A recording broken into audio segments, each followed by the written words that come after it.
We're before the Senate Appropriations Committee today, outlining their assessments of what will happen if the automatic budget cuts, known as sequestration, go into effect on March 1st. Members heard from a panel that included the Secretaries of Homeland Security, Housing, and Education. This is 3 hours.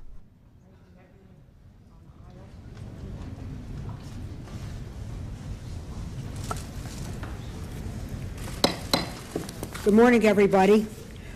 Today, we're convening the hearing of the Appropriations Committee. It is the first hearing of the Appropriations Committee in the 113th Congress, and it is the first hearing with me as the chair of the full committee. The focus of today's hearing will be on the impact of sequester on our government agencies and on critical national functions that are important to the security, safety, and future of the American people.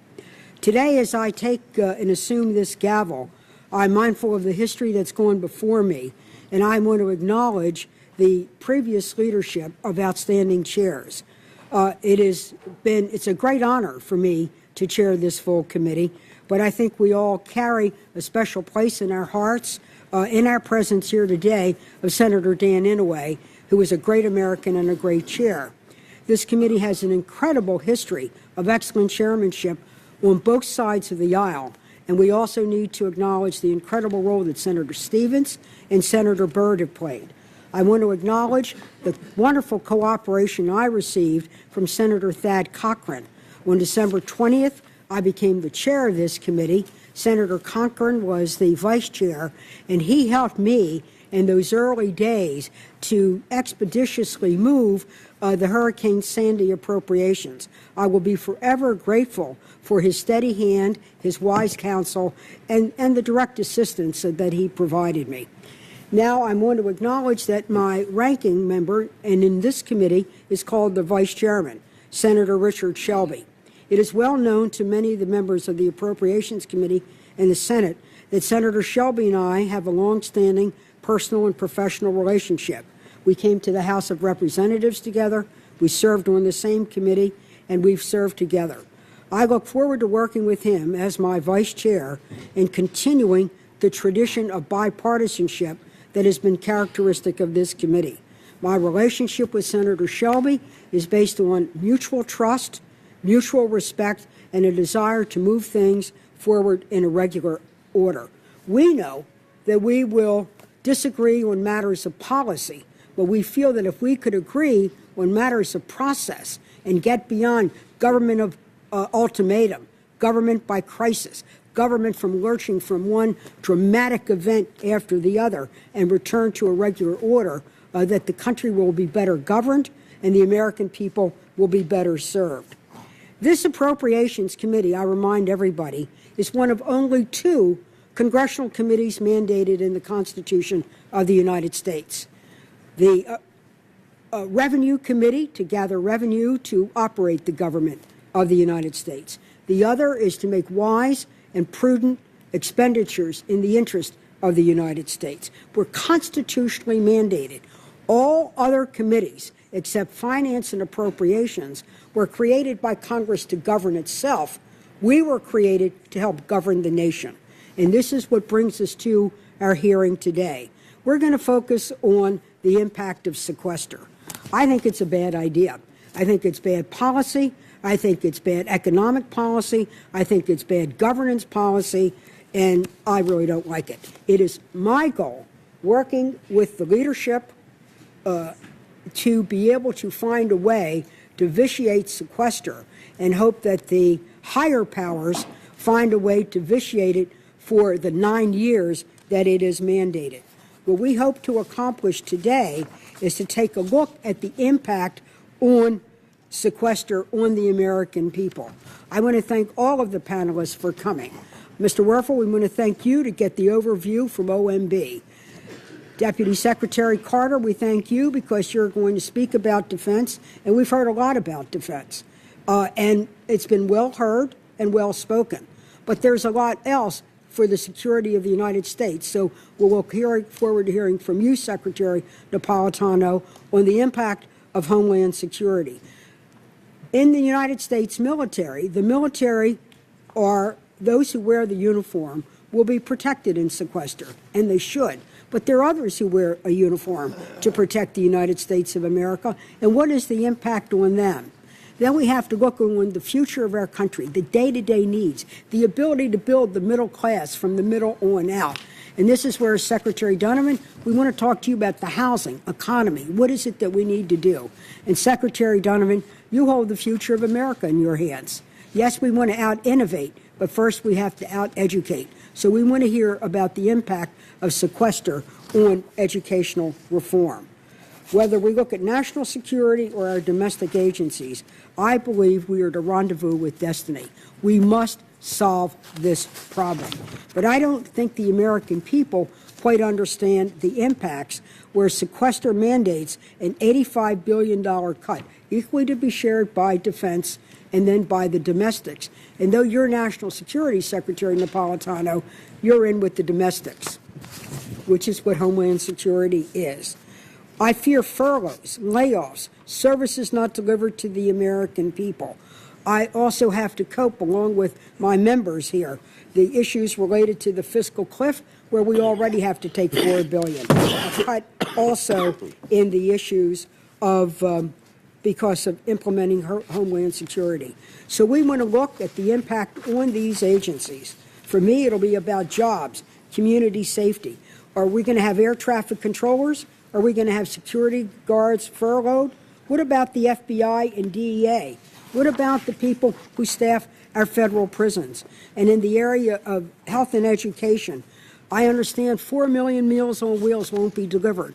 What are they going to do? Go to a nursing home that's also shut down because we're cutting payments? We're cutting funding for special ed, already an unfunded federal mandate. So we're here to listen to you. And of course, Secretary Carter, we know the impact that when defense sneezes, the economy could catch a cold or pneumonia. I fear those layoffs or furloughs, not only among the dedicated personnel at DOD, but also shipyard workers that will affect several states. So we want to hear from you. So enough about hearing from me. Working with the leadership, I will try to find a balanced solution of increased revenue, yes, strategic cuts, and a prudent look at mandatory spending. There needs to be a balanced solution where the burden isn't borne just by cuts on domestic agencies alone. I would like to make sure sequester doesn't happen this year, but again, not happen over the next 9 years. Now I'd like to turn to my Vice Chairman, Senator Shelby, for his opening statement. We will go to the panel after that. Thank you, Chairman McCoskey. McCoskey. Yeah, McCoskey. I know. Not Murkowski. Remember, I can't she's long and lanky and a Republican. I'm a little bit. And for Senator McCoskey, thank you for your kind words too. Today we will hear from our witnesses on the impact of the sequester, which is appropriate and timely, I believe, because the cuts are poised to take effect in just 15 days. It should be noted that the sequester is something that the Congress and the President set in motion, knowing full well that this day would come. The sequester will bring spending cuts that are automatic and across the board for most discretionary accounts. A rigid formula will determine how cuts are made instead of what's best for economic growth, safety, and prosperity. Cuts will happen without regard to a program's merit or efficacy. Some of the most severe cuts, as the chairwoman has said, will hit defense programs. Although we must reduce spending, it should be done, I believe, in a deliberate way. This is why I opposed the bill that created the sequester in the first place. The sequester was supposed to be a last resort if the so-called super committee failed to agree upon measures to reduce the deficit. In the end, the super committee reached an impasse. It did not produce even a penny of deficit reductions. It's been over a year since the super committee's failure. Although we have seen the sequester coming, we haven't taken any steps to fix it. In fact, Congress has only delayed it further. This situation presents a perfect opportunity I believe, for the President to exercise some leadership. Although he has called on Congress to act, he has not put forward a proposal on his own with specific options. Also, when I hear the President and some members of Congress say that the solution must include raising taxes further, I question their seriousness in fixing the overall problem. As CBO's latest analysis shows, we do not have a revenue problem, we have a spending problem. Revenues are already on a path to increase and to return to levels that are in line with our historical average of 18 to 19% of GDP. In contrast, government spending remains high during the next 10 years and is expected to grow beyond its 40-year average. This will occur even with the discretionary spending caps and sequester put in place by the Budget Control Act. In fact, under current law, CBO estimates that discretionary spending will fall by more than 3 percentage points below its historical average. The real driver of our debt is not discretionary spending, as we all know, but entitlement spending. As CBO reports, this combination of an aging population, rising health care costs, and an expansion of health insurance subsidies will drive up the cost of mandatory programs. Absent reforms of entitlements, this will lead to an unstoppable debt spiral. I believe the issue is only compounded by the cost of servicing our debt, which will rise from about $220 billion in 2012 to over $850 billion projected in 2023. By then, interest payments will equal 60% of our discretionary budget. This growing indebtedness, as CBO states, poses an increased risk of precipitating a fiscal crisis, the likes of which we've never seen. The warning signs that we're moving toward, say, fiscal meltdown have been in place for a long time. Congress has repeatedly failed to heed these signs. It's been years since Congress has even had a regular order budget process with appropriation measures agreed upon by both chambers. Instead, important decisions on spending and taxes happen at the 11th hour behind closed doors. I believe the American public deserves a transparent and accountable budget process that restores fiscal order. Sequestration should not be part of the process. It certainly is no long-term solution to our spending problem. It should be a cautionary tale for Congress. The sequester we face today is the tip of the iceberg compared to the austerity measures that will be necessary in the future if Congress does not act soon on comprehensive fiscal reform. I believe comprehensive fiscal reform must include both tax reform and spending cuts. One without the other is only a partial solution. In his State of the Union address, the President reiterated what appears to be his goal of $4 trillion in deficit reduction over 10 years. That number alone sounds staggering, but when it's compared with our actual long-term unfunded obligations, $4 trillion barely scratches the surface. It's common practice here in Washington, when faced with an overwhelming problem, to define it down and then declare victory while pursuing half measures.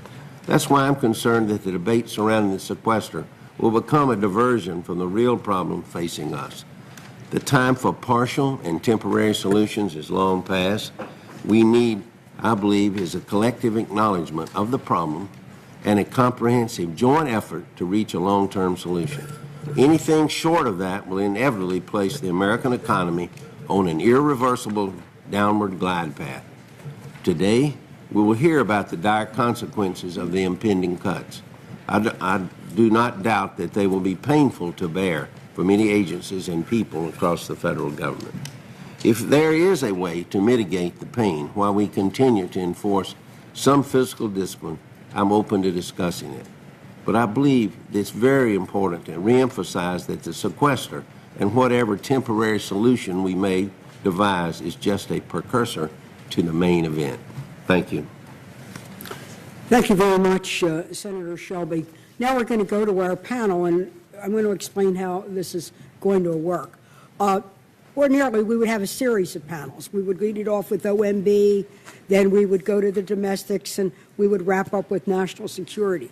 In the interest of time and efficacy, we're going to have one panel, one table, and then be able to ask the questions, hopefully, where we can get communication going.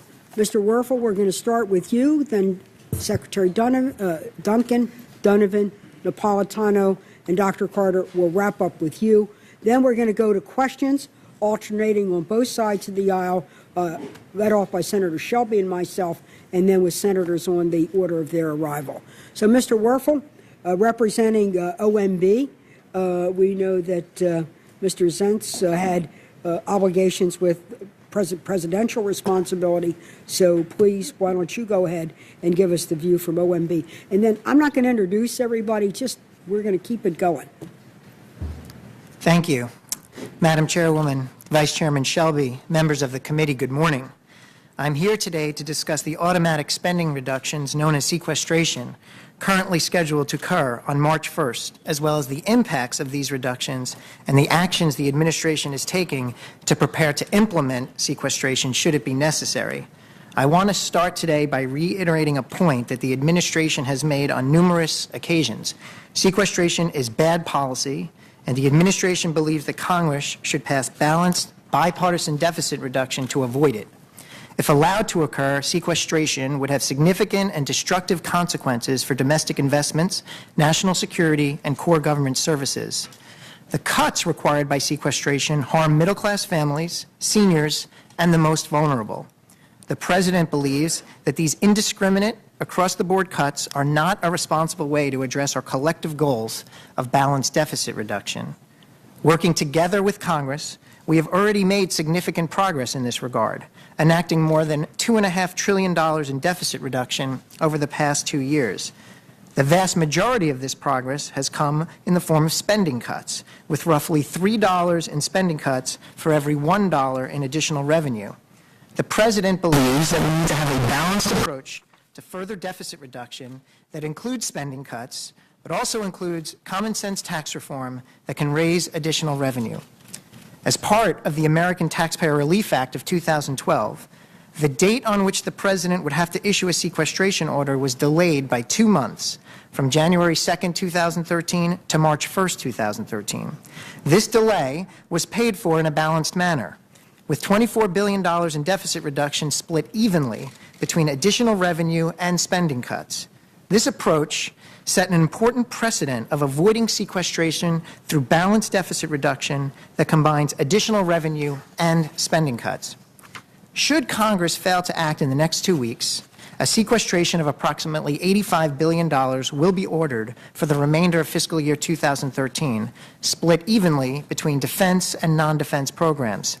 This will lead to a number of deeply troubling consequences in critical government programs that we all depend on. It would mean fewer teachers to educate our children, less funding for schools to help disadvantaged students with children with disabilities, less research into life-threatening diseases. It would cut nutrition assistance for vulnerable populations and reduce funding for essential mental health programs. It would keep federal agencies from conducting the inspections necessary to keep our food, our air, and our water safe and clean. It would make our country less secure at home, reducing our ability to protect our borders, stay ahead of emerging cybersecurity threats, and keep crime off our streets and out of our neighborhoods. And it would make us less safe abroad by causing critical degradations in the support for and readiness of our armed forces. There is no amount of planning that can avoid these damaging impacts. Prudence dictates, however, that the federal government take all reasonable steps to be ready to implement sequestration in the most responsible way possible. Accordingly, federal agencies and OMB have been engaged in ongoing planning activities for months to determine how to operate under a potential sequestration, keeping in mind our primary responsibility to execute our core mission areas on behalf of the American people. Let me assure you that should a sequestration order have to be issued by the President on March 1st, we will be ready to implement the law.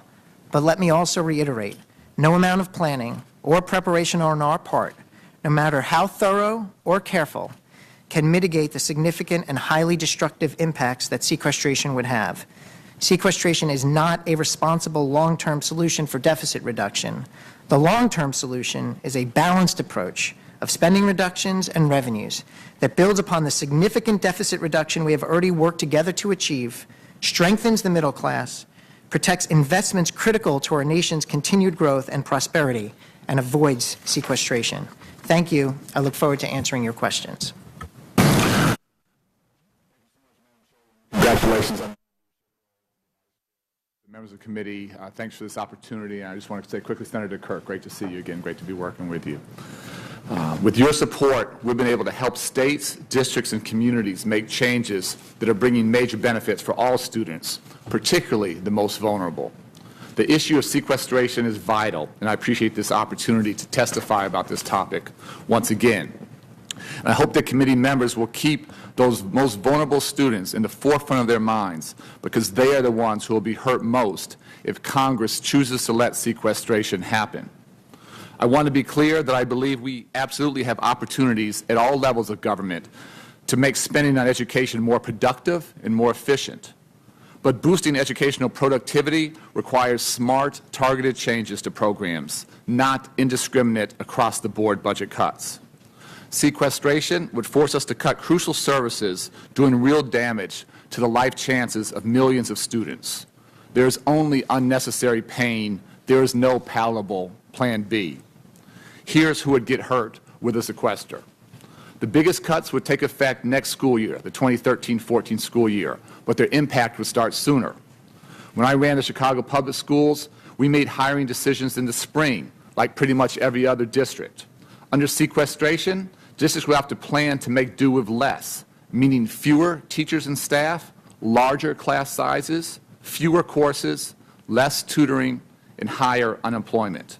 This undermines the very stability and predictability every school system works so hard to achieve, and hurts families, children, teachers, and school staff. And the vast majority of school districts obviously will not be able to make up with these cuts at the local level. When the cuts hit, not surprisingly, they will hurt the most vulnerable students the worst, because federal education resources generally are targeted to those children with the greatest need. At the K-12 level, here's what that means concretely. Title I grants serve almost 23 million students in high-poverty schools, and special education state grants help about 6.5 million special needs students. Sequestration would cut Title I by $725 million, which could affect 1.2 million disadvantaged students and risk the jobs of about 10,000 teachers and support staff. In special education, we could be forced to cut almost $600 million, which would require states and districts to cover the cost of approximately 7,200 teachers, aides, and other staff. And in early childhood education, we've seen some very tough cuts as well. In Head Start, some 70,000 students could be kicked out. And as the President talked about in the State of the Union, we're trying to do a lot more in terms of early childhood education, not go in the opposite direction. Doing that to our most vulnerable children is educational malpractice, economically foolish, and morally indefensible. In higher education, the impact is just as destructive. We would have to cut back collection of student debt, decreasing payments to the Treasury, and fall behind on servicing up to 29 million student loans. We would also cut more than 70,000 students from grant and work-study programs that help needy students finance the cost of college. Clearly, that is not the path we want to go down to regain our place as the nation that leads the world in college completion. While those cuts don't take effect until the next school year, others will hit right away.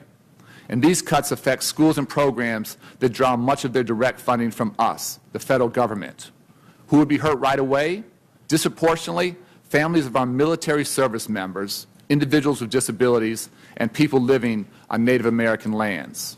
Just to give you one quick example, in the Gallup-McKinley County Public Schools in New Mexico, which enrolls 7,000 students living on Indian lands, sequestration would cut more than a third of that district's budget.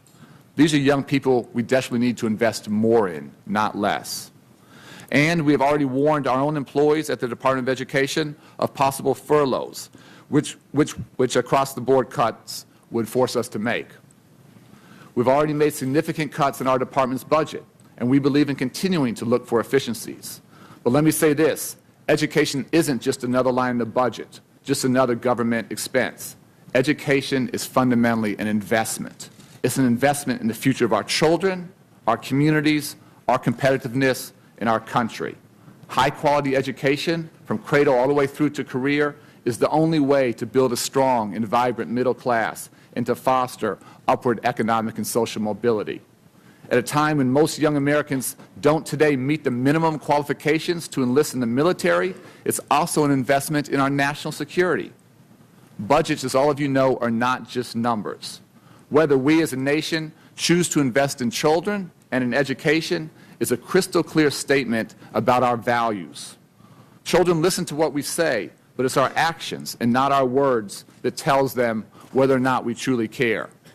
As President Obama said in his State of the Union address, these are, and I quote, sudden, harsh, and arbitrary cuts that would devastate priorities like education, energy, and medical research. They would certainly slow down our recovery and cost us hundreds of thousands of jobs. Internationally, I promise you, our competitors are keeping their education systems strong and striving to actually get better faster. Do we want to help our children successfully compete in a global economy, or do we want our country to drift in the opposite direction? Madam Chairwoman, you and I both know Congress can take another, better path. Sequestration would represent an uncompromising, rigid, tone-deaf government at its worst. I would echo the President in asking that you take the time to develop a budget that will permanently replace the sequester. As I testified last summer, the President and all of us here on his team remain ready to work with all of you on a long-term plan to cut the deficit while investing in strategic programs that will strengthen our families, our economy, and our global leadership. The American people deserve no less. Thank you. Chairwoman Mikulski, Vice Chair Shelby, and the members of the committee, I particularly want to recognize Senator Murray, Senator Collins, the chair and ranking member of our Appropriations Subcommittee, for their great partnership together and with us in making difficult but important decisions for our agency and for the country. Thank you all. And thank you for the opportunity to testify today regarding the impacts of sequestration on the Department of Housing and Urban Development and our programs. Should sequestration go into effect on March 1st, the cuts would be deeply destructive to HUD programs and those who rely on them, including hundreds of thousands of middle-class and low-income individuals.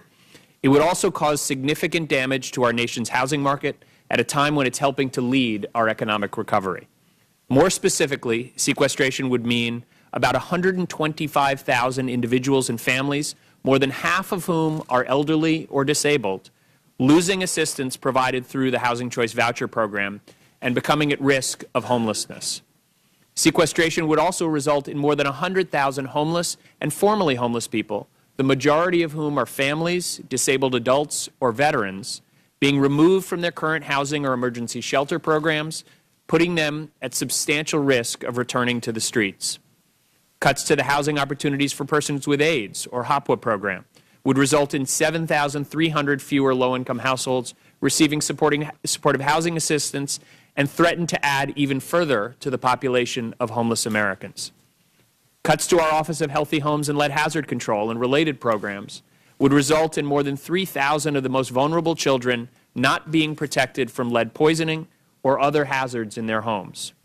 Cuts to housing counseling grants would result in 75,000 fewer households receiving vital foreclosure protection, pre-purchase, rental, or other counseling. This means fewer families making responsible, informed choices and greater risk throughout the housing market. Sequestration will also have a broader, more damaging economic impact on our still fragile local economies. While sequestration cuts $212 million from our home and community development block grant programs, communities lose nearly $500 million in additional funding from private and other sources because they can no longer leverage those critical federal dollars. Cuts to public housing authority budgets would mean more deferred maintenance and capital repairs on top of an existing capital needs backlog of over $25.6 billion nationwide, endangering the future of these apartments, the families, and their neighborhoods. In 2012, CDBG created or retained almost 22,000 permanent jobs, and more than 32.5 million people benefited from the Community Development Block Grant. Sequestration would jeopardize those jobs and services as well. Indeed, across all HUD's programs, Sequestration will likely result in the loss of tens of thousands of jobs at a time when continued recovery depends on a stable job market, especially in our hard-hit construction industry. HUD initiatives and programs have been central to the recent recovery in the housing market, but our agency's ability to perform critical activities that support the recovery will be severely hampered by sequestration as a result of furloughs that would be required for agency staff.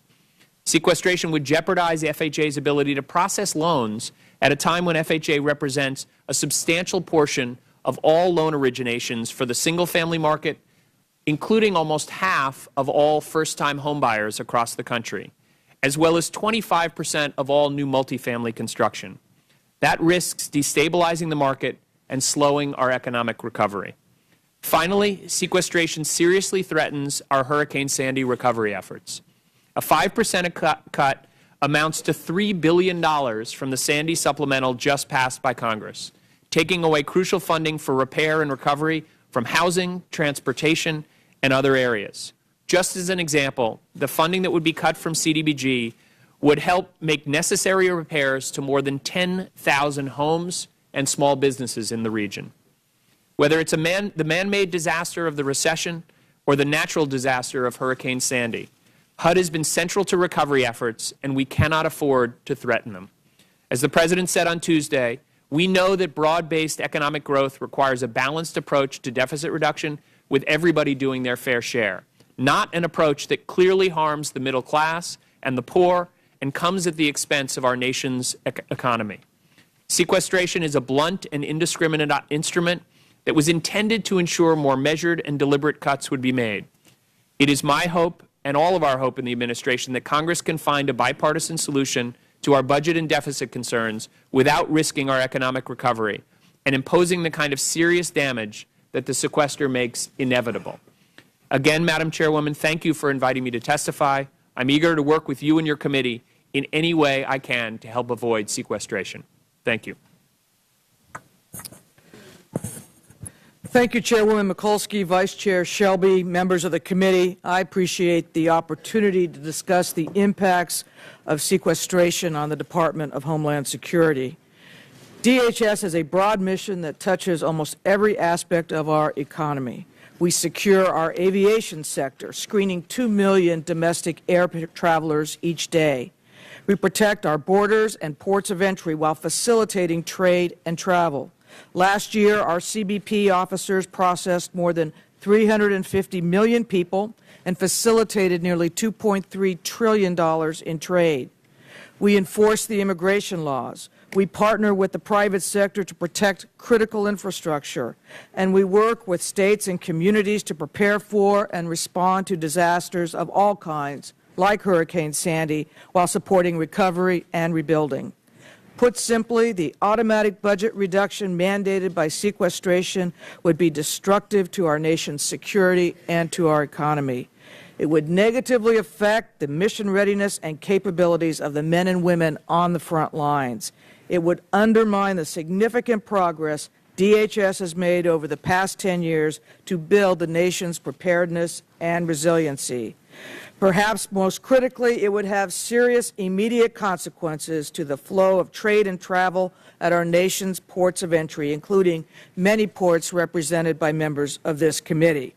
At the major international airports, average wait times to clear customs will increase by 50%.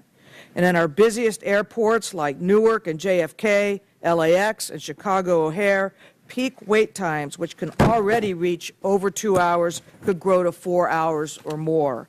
Such delays not only would cause thousands of missed passenger connections, they would have severe economic consequences at both the local and national levels. Furloughs of transportation security officers will increase domestic passenger wait times at our busiest airports by more than 1 hour.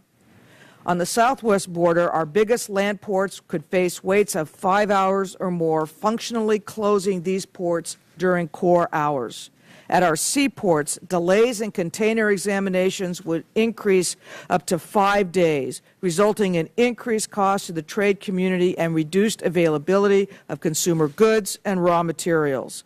Mid-size and smaller ports would experience constrained hours of operation, affecting local cross-border communities. And at cruise terminals, processing times could increase up to 6 hours, causing passengers again to miss flights, delay trips, and increase costs. Trade and travel are absolutely essential to our economy. Indeed, according to the U.S. Travel Association, one new American job is created for every 33 travelers arriving from overseas. And according to the International Trade Administration, each extra minute of wait times at our busiest southern ports can result in $116 million in economic loss. Sequestration would have serious consequences for our other missions. CBP, Customs and Border Protection, would have to furlough all of its employees, reduce overtime, and eliminate hiring to backfill positions, decreasing the number of work hours equivalent to more than 5,000 Border Patrol agents. The Coast Guard would have to reduce its presence in the Arctic by nearly 1/3 and surface operations by more than 25%, affecting management of our nation's waterways, as well as fisheries enforcement, drug interdiction, migrant interdiction, port security, and other law enforcement operations. Under sequestration, ICE would be forced to reduce detention and removal. We would not be able to maintain the 34,000 detention beds mandated by Congress. Sequestration would reduce our investigative activities into things like human smuggling, counterproliferation, and commercial trade fraud. Sequestration reductions would require us to scale back the development of critical capabilities for the defense of federal cybersecurity networks, and the nation's core critical infrastructure would also remain vulnerable. Sequestration would have impacts on our nation's disaster preparedness, response, and recovery efforts. It would reduce the DRF, the Disaster Relief Fund, by over $1 billion, affecting survivors still recovering from Hurricane Sandy, the tornadoes in Tuscaloosa and Joplin, and other major disasters across the nation. And Homeland Security grant funding would be reduced to its lowest level in 7 years, leading to layoffs of state and local emergency personnel across the country. Threats from terrorism and the need to respond to and recover from natural disasters will not diminish because of budget cuts.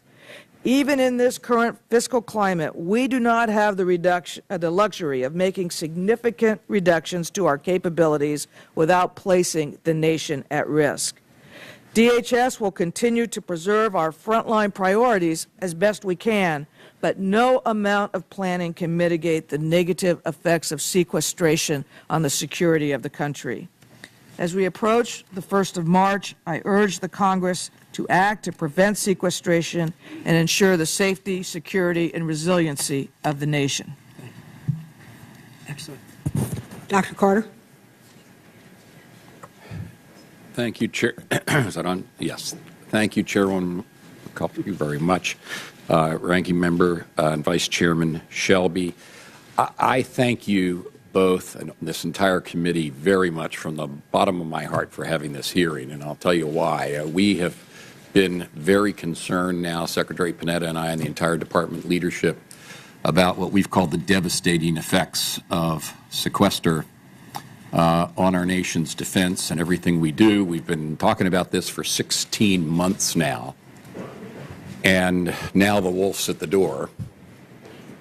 I'd like to describe to you some of the specific consequences of sequester for national security. I should say that right at the beginning that we have another contingency that's affecting us, that is not affecting my colleagues at the moment, which is the continuing resolution and the prospect that it will remain in force through the end of the year. For reasons I'll explain shortly, that has a particularly near-term deleterious effect on the department. So for us, there are two things that come together. The first one is sequester, which is scheduled to kick in just a couple of weeks' time. And for us, that requires us to remove $46 billion from our spending in the last 7 months of the fiscal year, and moreover, as you all know, to do it in the dumbest possible way from a management standpoint, which is account by account, item by item.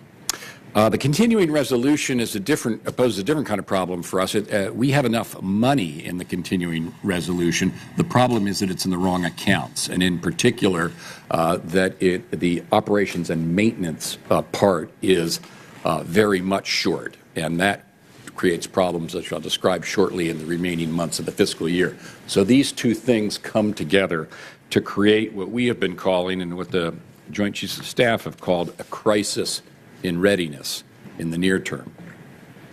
In the far term, over the next 10 years, if the budgetary caps triggered at the same time Sequester is triggered for FY13 are sustained, we're not going to be able to carry out the defense strategy, the new defense strategy that we crafted under President Obama's leadership just 1 year ago.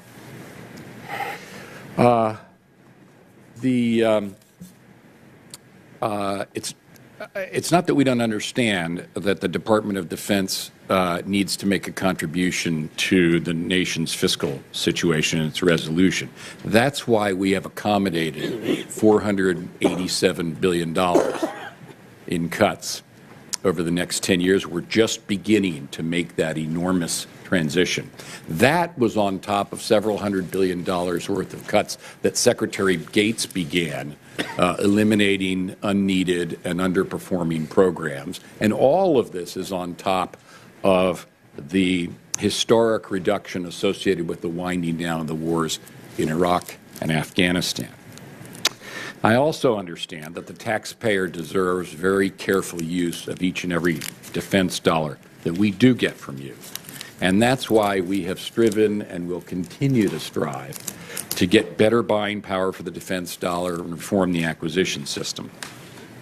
But both a strategic approach to defense spending and efficient use of the taxpayer dollar are undermined by sequestration. And what's particularly tragic is that sequestration is not the result of an economic recession or an emergency. It's not because discretionary spending cuts are the answer to our nation's fiscal challenge. You do the math. It's not in reaction to a more peaceful world. It's not due to a breakthrough in military technology or to a new strategic insight. It's not because paths of entitlement growth and spending have been explored and exhausted. It's not because sequestration was ever a plan intended to be implemented. All this is purely the collateral damage of political gridlock. For our troops, for the force, the consequences are very real and very personal. The President has indicated his intention to spare military compensation from sequestration. And that's a very good decision and one that we intend to carry out. But make no mistake, the troops are going to feel this very directly in other ways. And I'll just give you I think the principal example. There are many. Between now and the end of the year, we will need to sharply curtail training in all of the services. And so that means, for example, a brigade combat team that has returned from Afghanistan that is used to being at tip-top readiness. And that's what matters to this profession, and that's what we want to have matter to them, can't train. And the Army reports that 2/3 of its brigade combat teams will be at reduced readiness by year's end. And I could go through the same thing true in the Air Force and so forth. So it's going to have a big effect on our uniformed people. Likewise, also for our much maligned civilians. You know, a lot of people think that DoD civilians are people who wake up in the Washington suburbs and get in a car and drive up 395 and come to an office building here. They're not. Most of them work in depots. They fix airplanes. They maintain ships and overhaul ships. 86% of them don't even live in the Washington area. 44% of them are veterans. And on around April 1st, we will need to begin to furlough many of them, and to do that for up to 22 days, which is the statutory limitation. I've promised that when that happens, I'm going to give back 1/5 of my paycheck to the Treasury for those last 7 months if we have to furlough people. I can't be furloughed because I'm a presidentially appointed, a Senate-confirmed presidential appointee, but I'm going to give back a fifth of my salary. There's a real human impact here is what I'm saying. And in addition to the military and civilian personnel, the effects will be devastating on the defense industry upon which we depend. The quality of our defense industry, second only to the quality of our people in uniform, is what makes our military the greatest in the world. And a technologically vibrant and financially successful defense industry is in the national interest. The act of sequestration and the longer-term budget cuts and even the prolongation of uncertainty will limit capital market confidence in our industry, and companies may be less willing to make internal investments in their defense portfolios. The turmoil is even greater for our subcontractors. Many of them lack the capital structure to withstand this kind of turbulence. And I'll just remind you that 60 to 70 cents of every dollar we contract goes not to the prime contractor, but is in turn subcontracted out. Many of these are small businesses. We count on them for the vibrancy and new people, new talent, fresh blood in the defense sector. And above all, sequester will cause a spike in program inefficiency by stretching out programs and driving up unit costs. So for the force, military, civilian, our industry, the consequences are very direct and devastating. I'd like to close with an appeal,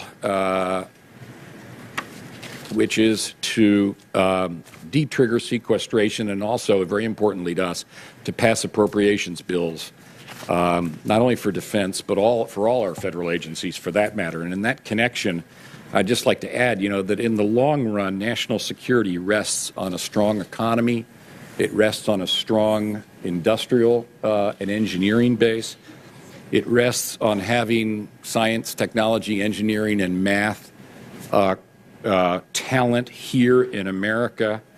And these are, I recognize, provided in other parts of the budget, but indirectly we depend upon them as well. And understanding the effect of sequestration for us, managing in the Department of Defense, I understand that the comparable problems that are arising for my colleagues around the table. The cloud of uncertainty hanging over our nation's defense affairs is already having lasting and irreversible effects. Ultimately, the cloud of sequestration needs to be dispelled and not just moved to the horizon. The magnificent men and women of the Department of Defense and their families deserve no less. They need to know that we're going to keep our commitments to them. Our partners in the defense industry and their employees need to know we're going to have the resources to procure the world-class capabilities they provide. And perhaps most important, the world is watching us. The world is watching us. I'm almost done. Our friends and our enemies are watching us, Madam Chairwoman, and they need to know that we have the political will to forestall sequestration. Thank you. Thank you. To our panel, thank you very much for this really compelling and at certain points even riveting testimony of the consequences of this policy. As you can see, we have an extraordinary turnout among members. We also have to adjourn by 1 o'clock. So we're going to follow the 5-minute rule, which I will impose on myself as well as on the members. And we would ask the panelists to give crisp answers so we can get in as much content as we can. For the reason we need to have a targeted time is there is a Democratic caucus exactly on our proposal to vitiate sequester. I know the other party is also pondering its, so we're going to get right on with it. We're going to recognize people in the order of arrival and look forward to these questions. Secretary Duncan, I'm going to go right to you. I've heard Secretary Condoleezza Rice, truly an iconic figure in American society, speak not only on national security, but she says repeatedly that education is the civil rights issue of this generation. Education reform began under President Bush the Elder, President Bush W., President Obama. Could you tell me the impact of Sequester on our bipartisan multi-year commitment to educational reform to lift all boats and get our kids ready for the future? Is this going to derail it, dilute it, or just blow it out the window? This would have a devastating impact. And again, the fact that it's so preventable, not that this is easy, but we know we can do better, makes this absolutely untenable. And as I've said repeatedly, and Condoleezza Rice and others, if we're trying to level the playing field, if we're trying to help poor children, disadvantaged children enter the middle class, the only way to do that is to give them a high-quality education. This is the civil rights issue of our generation. It is an economic imperative. It's also an issue of national security. If you take any one of those by itself, that's a pretty big deal. You put those three together. The impact would be just one piece of this, Title I dollars, which go to help poor children, help the children with the greatest need, again, trying to break cycles of poverty and social failure. As many as 1.2 million students would be impacted, 2,700 schools. And if we fail to educate these children, what are they going to do? What's the option? Children with disabilities, tremendous need. We've done a lot to try and level the playing field, a long way to go. We have a huge impact there as well. That's just simply, again, unacceptable to me. Thank you. We also understand that housing, everyone in my business community says housing is one of the sectors to lead us out of the recession. They feel that the economy is poised for recovery, but fragile and vulnerable. Secretary Donovan, you are the housing guy, along with the Secretary of Treasury, which is financing.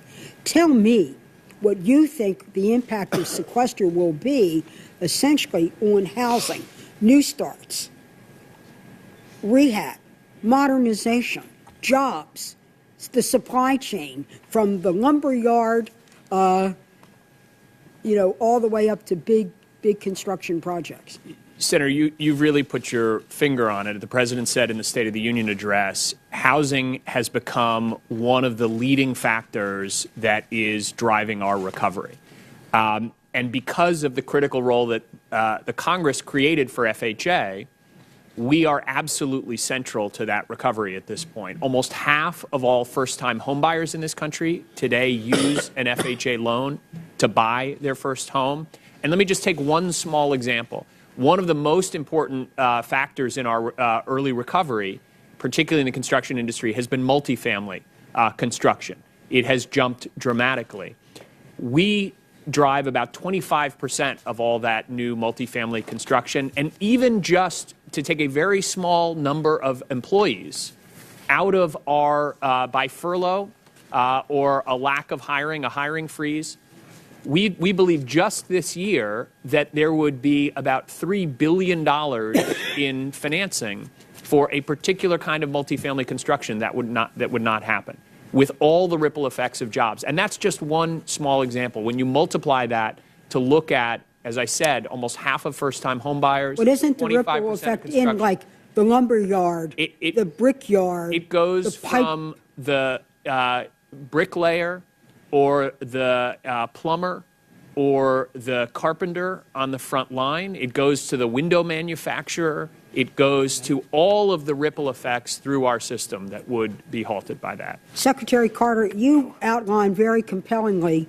what Sequester will be, and I know the other panelists will go. But I want to ask a question that's floating around here about, let's minimize the impact on defense. And there are those that would like to give you unlimited authority to revise the defense budget without any recourse of coming to Congress somehow or another to soften the blow. What is your position, and what is the administrative position, the administration's position, in giving you unlimited defense proposal authority without any reprogram or authority? Or do you need something more definite, more reliable, and more sustainable? That would take, my understanding, legislation, and I hope if there's legislation in the area affecting defense, it's one that dispels this problem once and for all. The other thing I'll say is that at this point in the fiscal year, with a cuts of this magnitude, we got to go where the money is. So we don't have a lot of choice in the first place. Do you want unlimited authority without congressional approval? We would like some reprogramming authority. That would obviously help us in toward the end of the year. No, that's not. Senator Imhoff has a proposal, and it's a bona fide one. We acknowledge that it will be out there and debated. Mm-hmm. I oppose it, which would give up congressional authority. I want us to have a real solution to sequester, to either vitiate it or to have a proposal, both through the CR or something, where every agency could reprogram and so on, but could do it for the year. Right now, what they're talking about is just giving defense where you all can decide how to do it, but exempt everybody else. As I said, at this point in the fiscal year, it doesn't help us that much. And if the price of that is just kicking this can further down the road and having us continue to live under this uncertainty, that's not a very attractive prospect to me. My time's up. I know you'll comment on that, Mr. Wolf. Thank you. Secretary Shelby. Senator Shelby. Thank you. And after Senator Shelby, we go to Harkin, Collins, Murray, and Coates. Thank you, Madam Chairman. I think it's obvious that we need to return to a regular order in the appropriations process. The chairwoman talked about it. I've talked about it. You've alluded to it.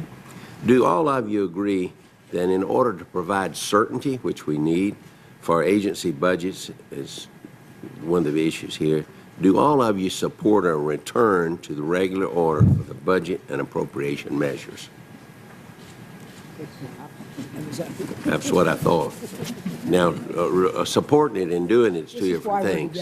That's right.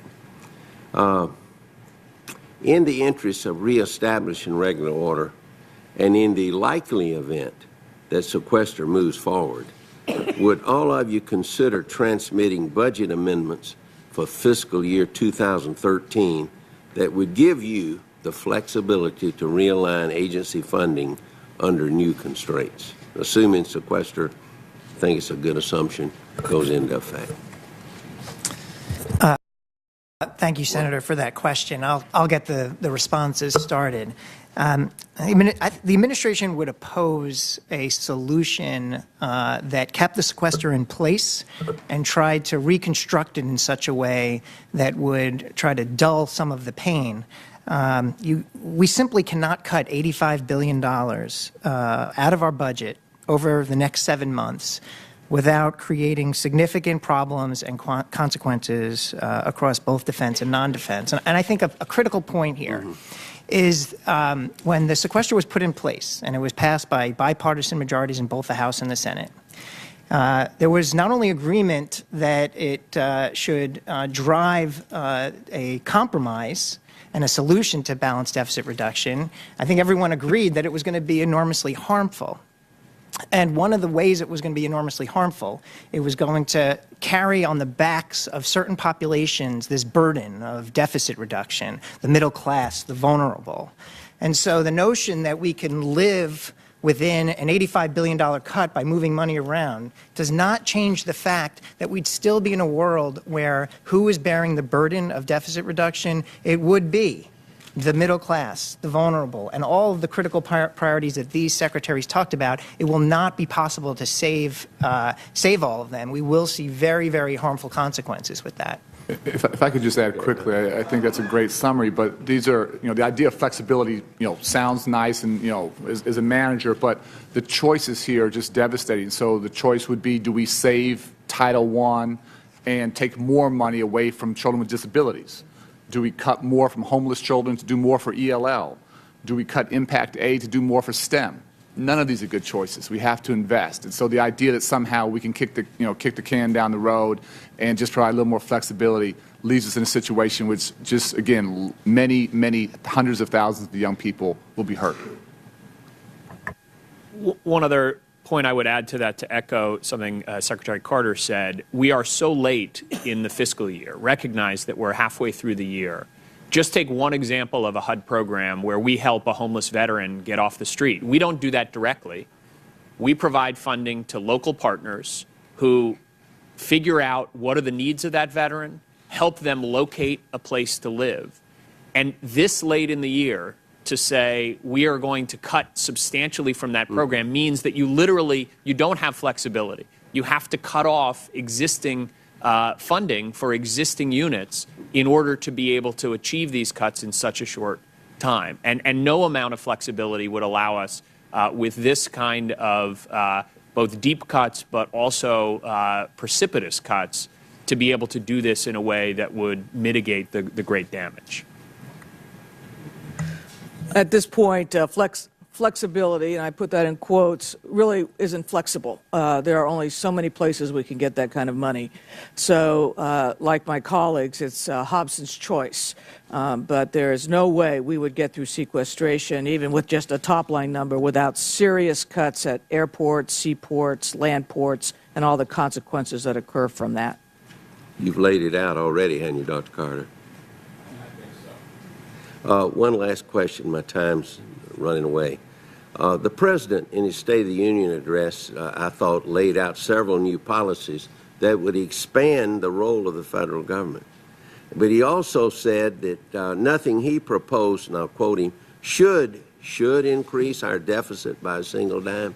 That's troubling.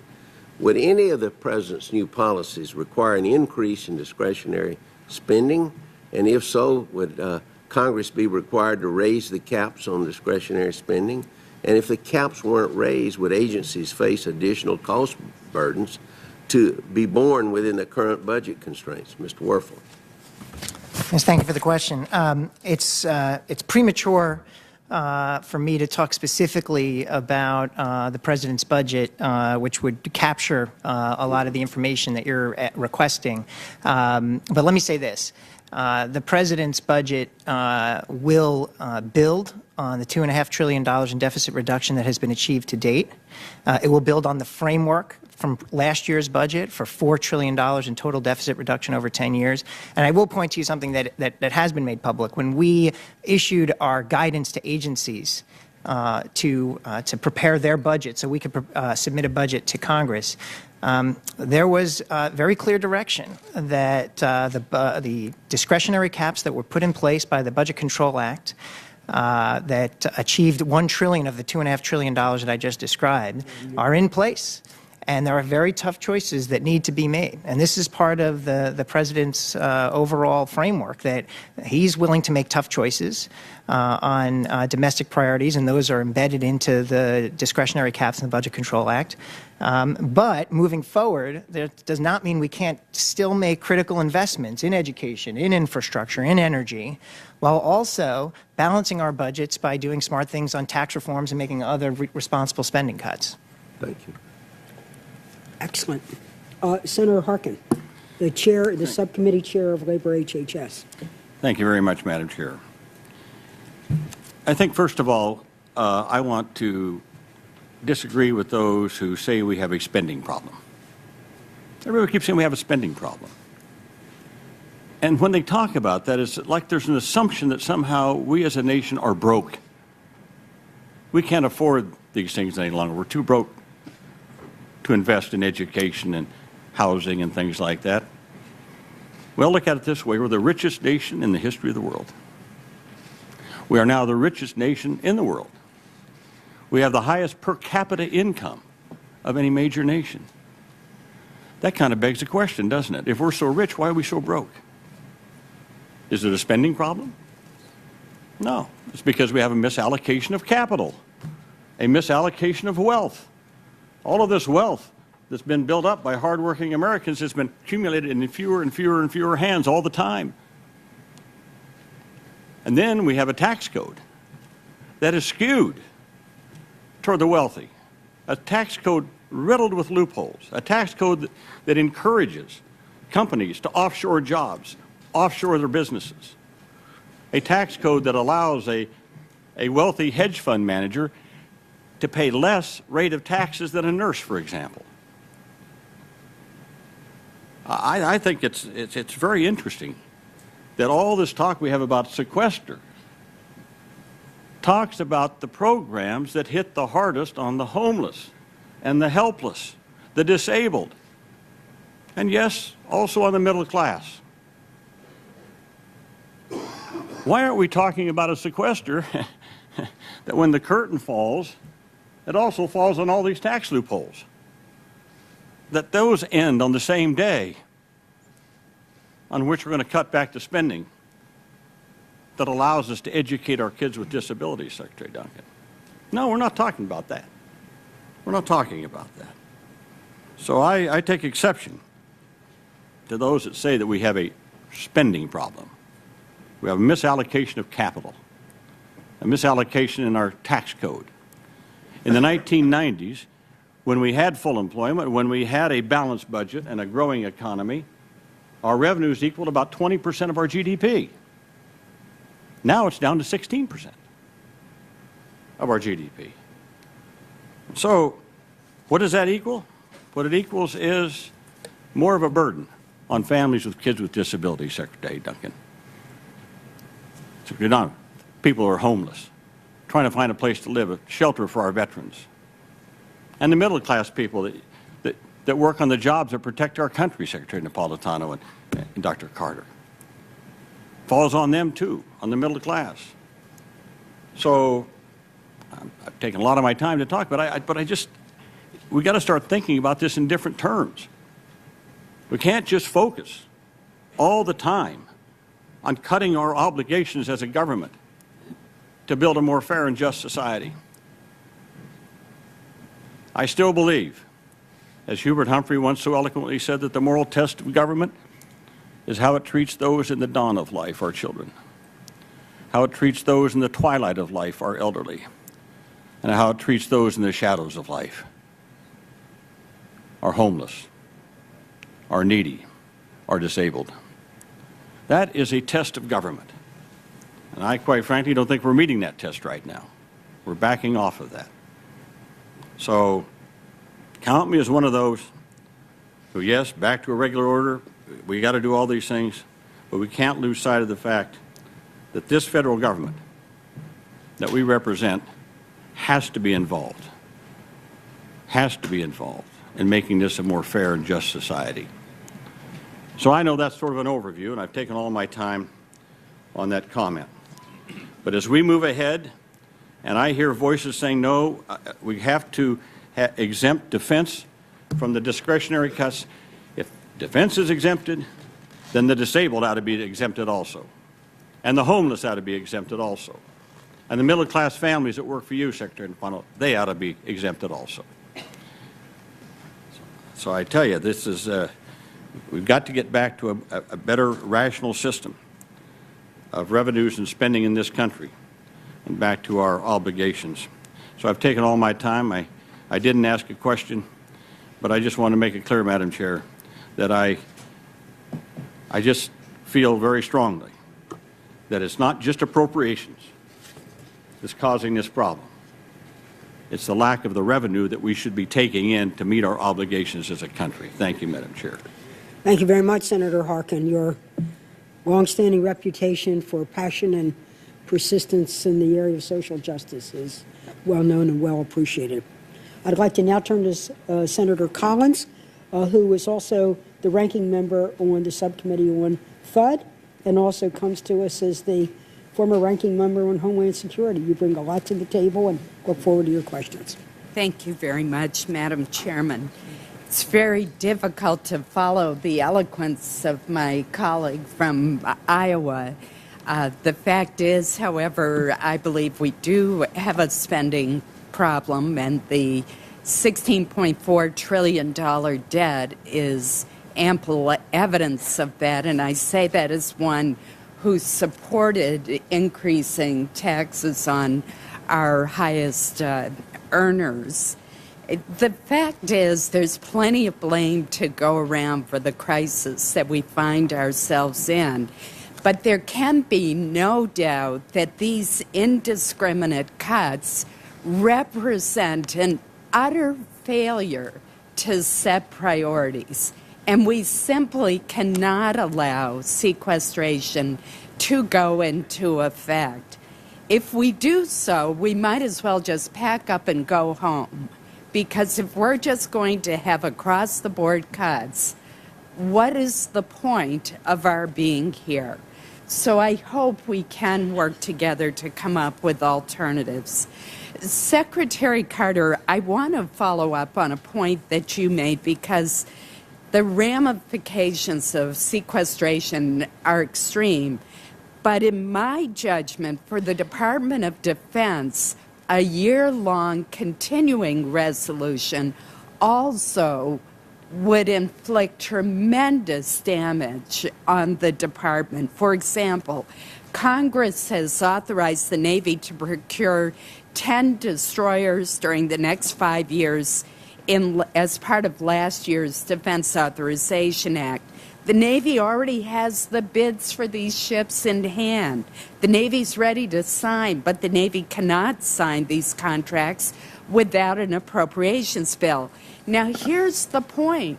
We risk throwing away significant savings on the order of hundreds of millions of dollars, as well as jeopardizing the stability of the shipbuilding industrial base that we've worked so long and hard to preserve if we do not complete work on the FY13 appropriations bill. So, Dr. Carter, do you agree that it is essential and equally important that we not only deal with sequester, but pass the defense appropriations bill for this year? It is. They are, both of them, separately, but together very much so destructive. The problem with shipbuilding goes like this. I've referred earlier to the fact that in the CR we have inadequate operations and maintenance dollars, which is why the effect of the CR hits us so fast, so hard in training. But separately, to your point, we also need the authority to embark on new starts. And the way shipbuilding is organized, every new ship is a new start. So we're in the absurd position where we're 5 months into the fiscal year and we have the authority to build the ships that we built last year and no authority to build the ships that we plan to build this year. That's crazy. And that has nothing to do with sequester, by the way. That's the CR, which is a whole other problem. As I said, we have both of them. But it's one we have to address.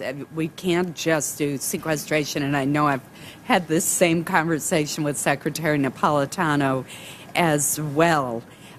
Secretary Duncan, I've met with superintendents, principals, educators from Maine who tell me that my state alone would face up to $11 million in cuts in education funding. That could reduce funding for critical programs such as Title I, special education grants, TRIO program, rural education. What does the Department of Education intend to do to help schools that are hardest hit by sequestration if this goes into effect? For example, could you shift the focus of some of your competitive grant programs, such as Race for the Top, which I know is your favorite, to help fill the gap in education spending? Race to the Top, the money we spent represented less than 1% of spending on K-12. That was $4 billion. We spend $650 billion. So it's a little more than 0.5%. So to think somehow we could shift a small number of dollars to fill the hole here just doesn't make sense. The numbers don't work. And so again, the damage here would be irreparable. There's very little to anything I can do to cushion that blow. And again, that's why it's so important your leadership and others do the right thing here. I wish I had a magic wand to wave. I simply don't have that, and I'd be lying if I told you otherwise. Thank you. And finally, just a comment for Secretary Carter. You made such an important point about the federal civilian workforce. I think too often it's thought of as white-collar employees who are working with inside the Beltway. Senator Shaheen and I know about the Portsmouth Naval Shipyard in Kittery, Maine. These are welders, nuclear engineers, pipe fitters who are going to work at a pier. These are the firefighters who put out a very dangerous fire on a nuclear submarine. So I think we need to keep that in mind as well. Thank you, Madam Chairman. Thank you. Senator Murray, the subcommittee chair on transportation and housing. Thank you very much, Madam Chairwoman, and really appreciate the opportunity today to really hear from a really great panel to help us understand the impacts of sequestration should it go into effect. I think it's important for all of us to step back and remember sequestration was never written into the bill to be implemented. If it had been, it would have been a lot more thoughtful. It was put into the bill simply to force us as members of Congress to come together on a balanced, thoughtful approach on how we deal with our national budget. So we are here now 2 weeks away from implementing a policy that not only should not be implemented, but was never written to be implemented, and we cannot shirk our responsibility to move forward to replace it with something that is balanced and fair. And I've been working with Senator Mikulski and others on an approach to do that, and I urge all of our colleagues to really think about how we can do that moving forward. And I do have a letter for the record, Madam Chairwoman, of over 3,000 organizations in this country, from Human Rights Campaign to law enforcement organizations, urging us to do just that. I'd submit it for the record. That objection? So thank you very much for that. And Secretary Donovan, let me begin with you.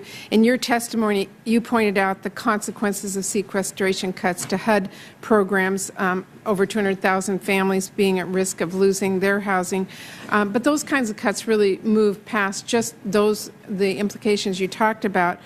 Cuts to military and domestic spending will result in significant job losses across our country. So middle-class families will find themselves threatened because they've lost their job, resulting in housing at a very fragile time in our housing market and in our economy. Could you talk a little bit about how the massive job layoffs that would occur as sequestration was implemented would affect the housing market? Well, one of the things that is so important, as you know, Senator, as the chair of our committee, is that for every dollar we put into housing, we're typically seeing $5 or $10 of private capital that come in and multiply the impacts. And so if you go in reverse, you multiply the impact of these cuts across all of the private investment that comes into housing. So literally, when you look at whether it's our direct housing construction programs or community development block grant, for every one of the tens of thousands of jobs that you would lose through the direct spending that we have in construction, the ripple effects into factory workers, at real estate agents, lenders, all of those, what you see is 5 to 10 times the number of job cuts that happen because you don't have private capital coming in. And then you build on that a loss of confidence. Again, housing has been driving our economic recovery. It's been one of the main things that really has turned around in the past year. Mm-hmm. Just to cut that off at a time, you will see less consumer spending. Families won't go to restaurants if the equity in their home is dropping. Loss of confidence in neighborhoods means that prices could potentially turn back around. The ripple effects are enormous because of how central housing is to our economy and our economic recovery. So implementation of the sequestration would not only have a direct impact on the housing programs, but on the job market, the other folks, but the confidence factor at this time when we're very fragile as well will have a huge long-term ripple effect as well. Secretary Duncan, education, a top priority of mine, and I know sequestration is going to have a huge impact, as we've heard. I heard from Yakima School District in my state. They have a free and reduced price lunch rate at 83%. They told me it would impact them with a $1.6 million budget cut. This is after our state legislatures already had impacts their own local school districts. We have districts like Central Kitsap and Clover Park that are close to military bases. Can you tell me how you would see just the general impact of these districts having to cope with sequestration? You alluded a little bit. Those districts right now are making their decisions about hiring teachers. Talk a little bit more about the impacts we would see. Well, first, again, we're not just coming into this situation in a vacuum. We got to look at the past couple years. Through the Recovery Act, we were lucky enough, thanks to your guys' support, to save about 300,000 educator jobs, but the nation also lost about 300,000 educator jobs. So we have class sizes that are much higher than we would like. We have less children engaged in after-school programs and summer school programs. I'm always fighting for more time, not less time. So we're at a very, very tough economic time. For many longtime educators, this is the toughest financial situation they've been in 20, 30, 40 years.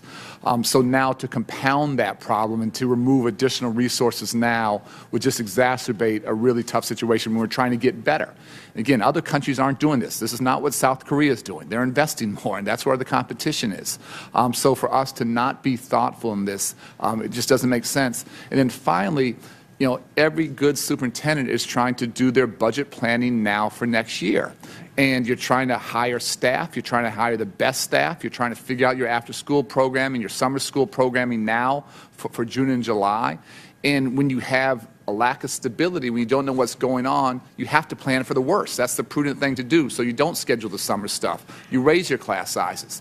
And so to take away the least we could do in tough economic times is give people stability and predictability so they can manage. To take that away just undermines the great work that people are doing at the local level. And again, that's not why any of us came to Washington, was to hurt that. I appreciate that, and I just want to remind all of us, just increasing class size isn't just a phrase. I talked to a middle school teacher a few weeks ago after Newtown who told me that she now has so many kids in each one of her middle school classes, she has no ability to know each one of those kids anymore. And at a time when we are really counting on our educators to know their kids because of the impacts of not knowing them, this is a real consequence to our country. And just quickly to add, Senator, you and Senator Harkin and so many others have fought so hard to get more children engaged in early childhood education. The President talked about that extensively. It's the best long-term investment we can make. Our good friend Secretary Sebelius isn't here today, but I talked earlier in my testimony, 70,000 potentially less children kicked out of Head Start, not new ones going in, but less children having access. How is that the right thing to do for the long haul? And remind us all, they grow up to be adults. So. Thank you.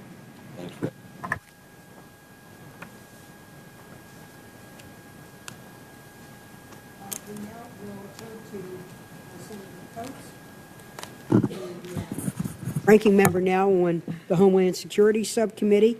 That's going to be followed by Senator Tom Udall.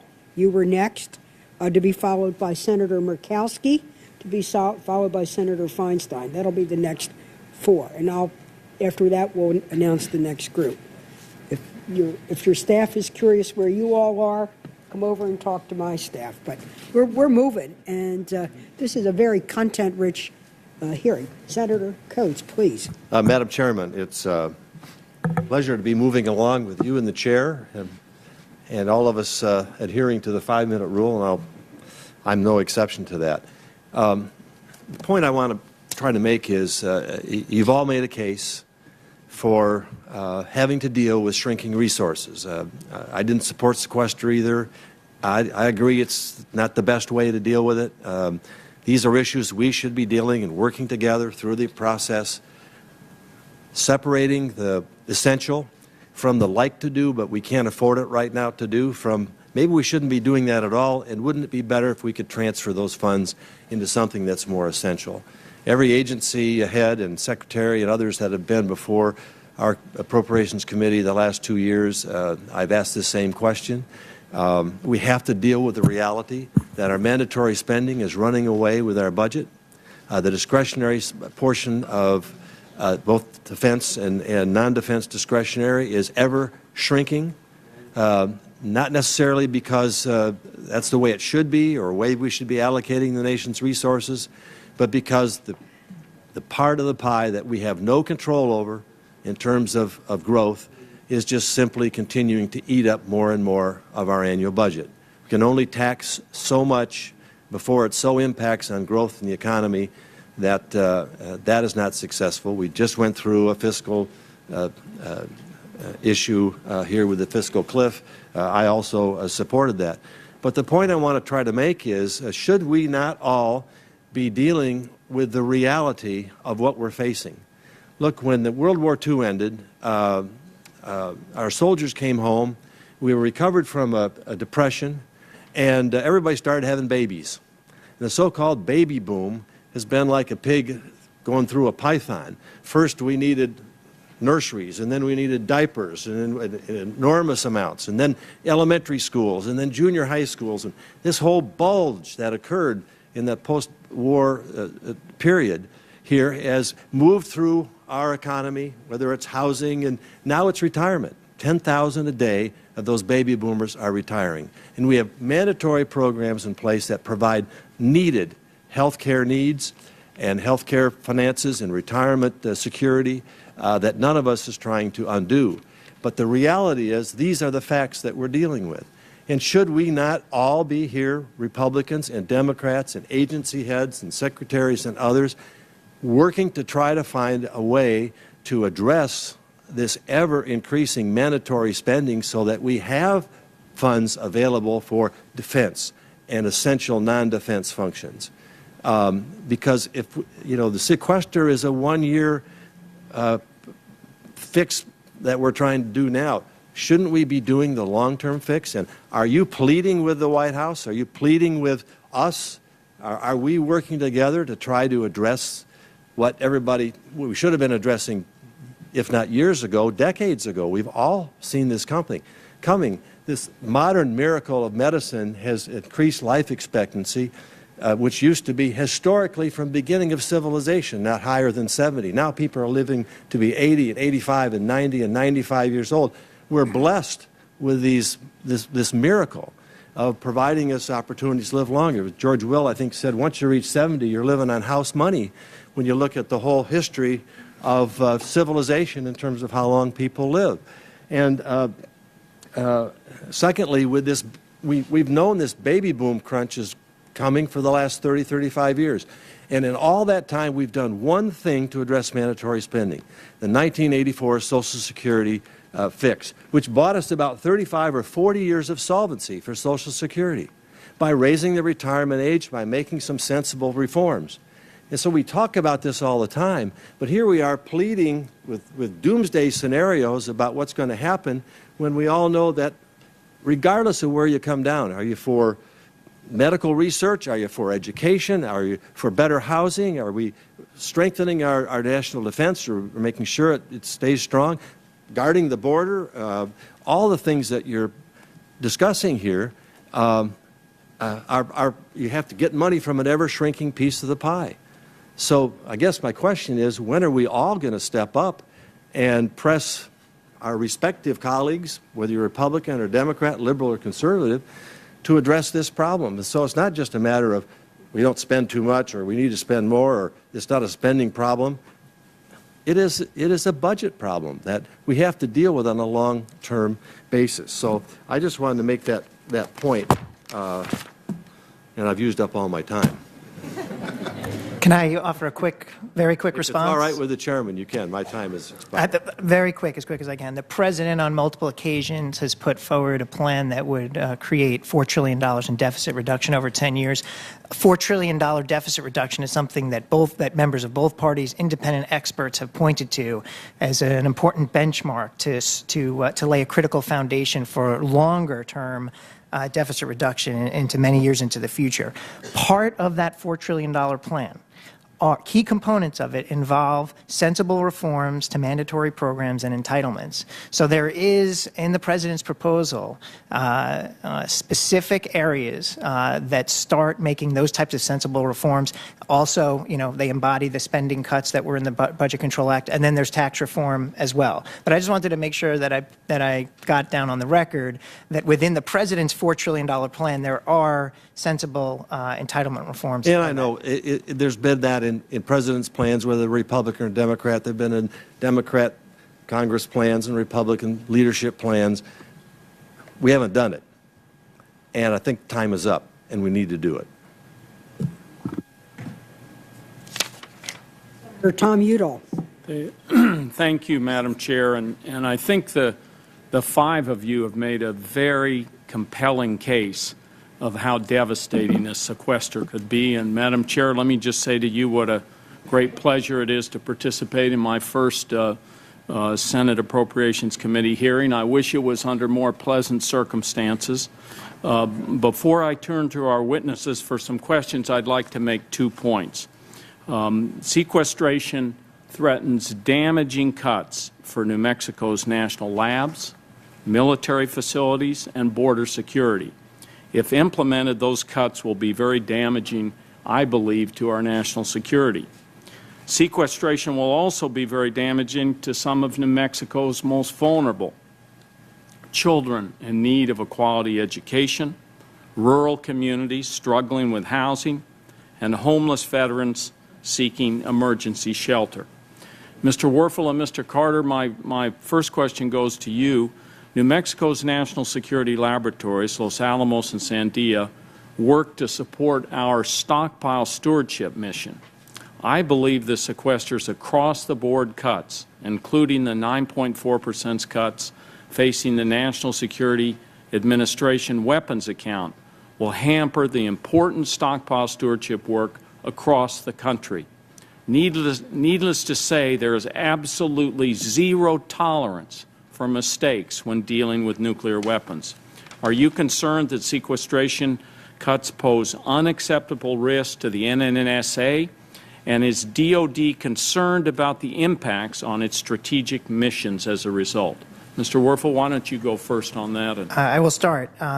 Because, as you mentioned, I think NNSA does fall within the defense category in the sequester. Therefore, it faces roughly an 8% cut, which will be applied, as I understand it, evenly across all NNSA labs and plants. You mentioned Sandia. It's my understanding that critical milestones will be delayed for that lab as a result of the sequester. For Los Alamos, we're looking at a $46 million cut to procurement, hiring freezes, and furlough days for certain employees. So absolutely, there is significant concern. There's concern across government. Your question about NSA, I think, is it's not safe from the impacts of sequester. Mr. Carter?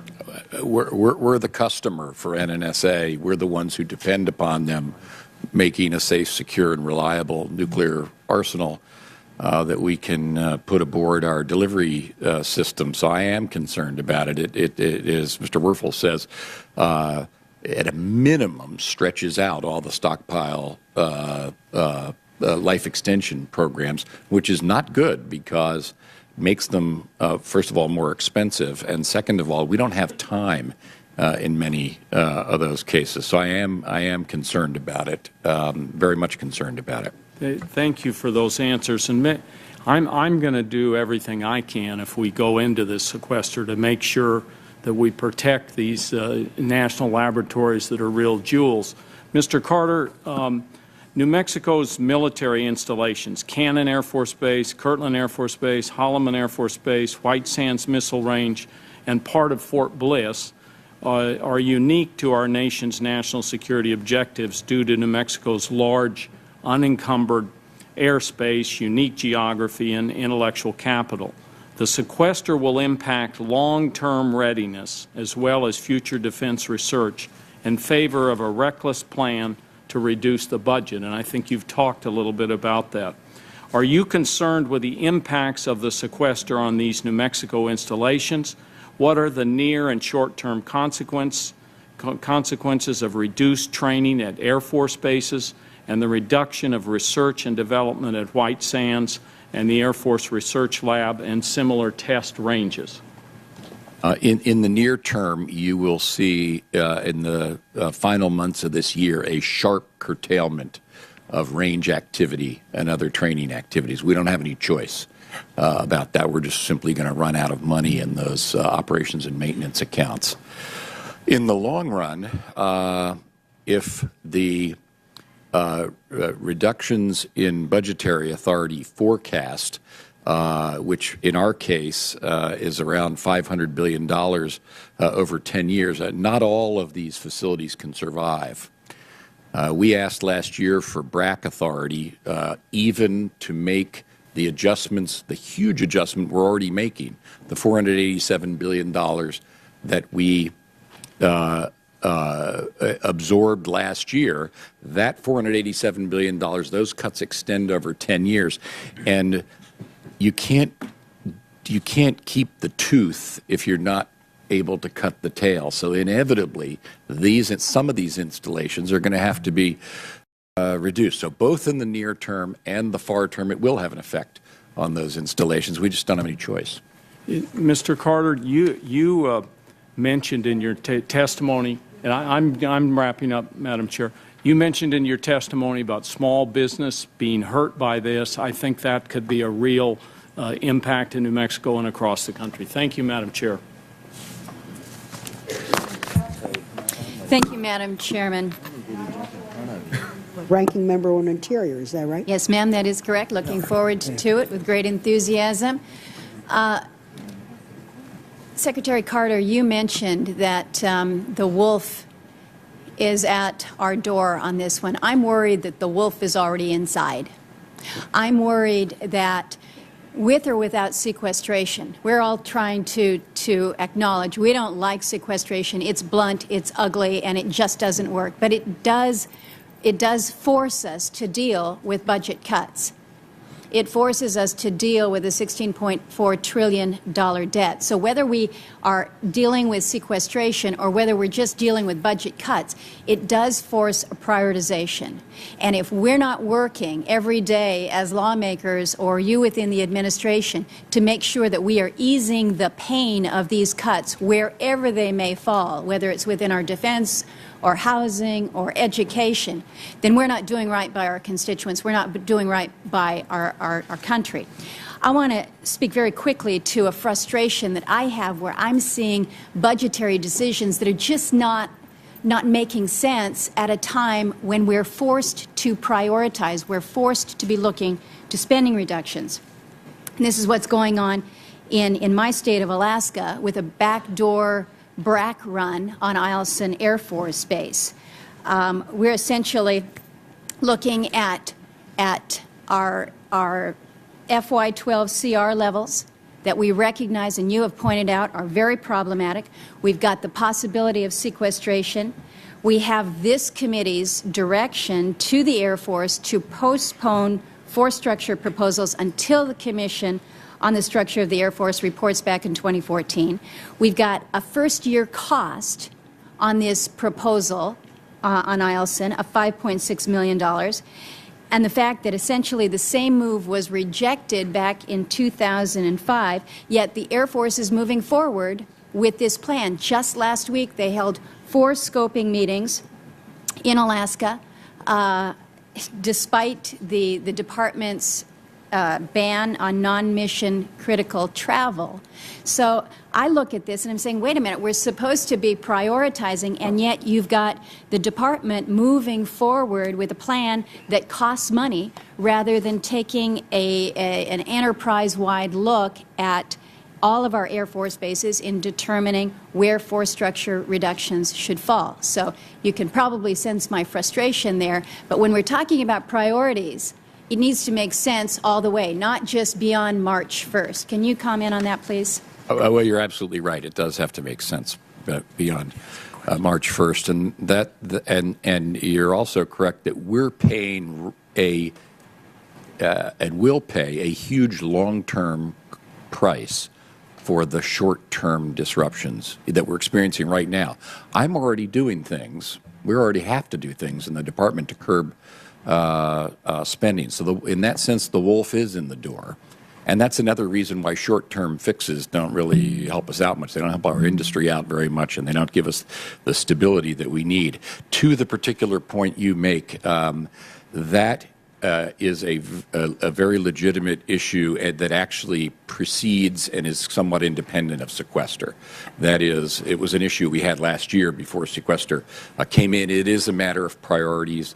I understand that there was disagreement this year about a number of the adjustments that the Air Force made, and that's why there is going to be a commission on the future of the Air Force. We understand that. We're absolutely committed to working with that commission, and the Air Force understands that, and we're not going to take actions that contravene the decisions that were made earlier this year. I would certainly hope that we're looking long-term to our critical military assets and don't make short-term decisions based on numbers that simply don't hold up.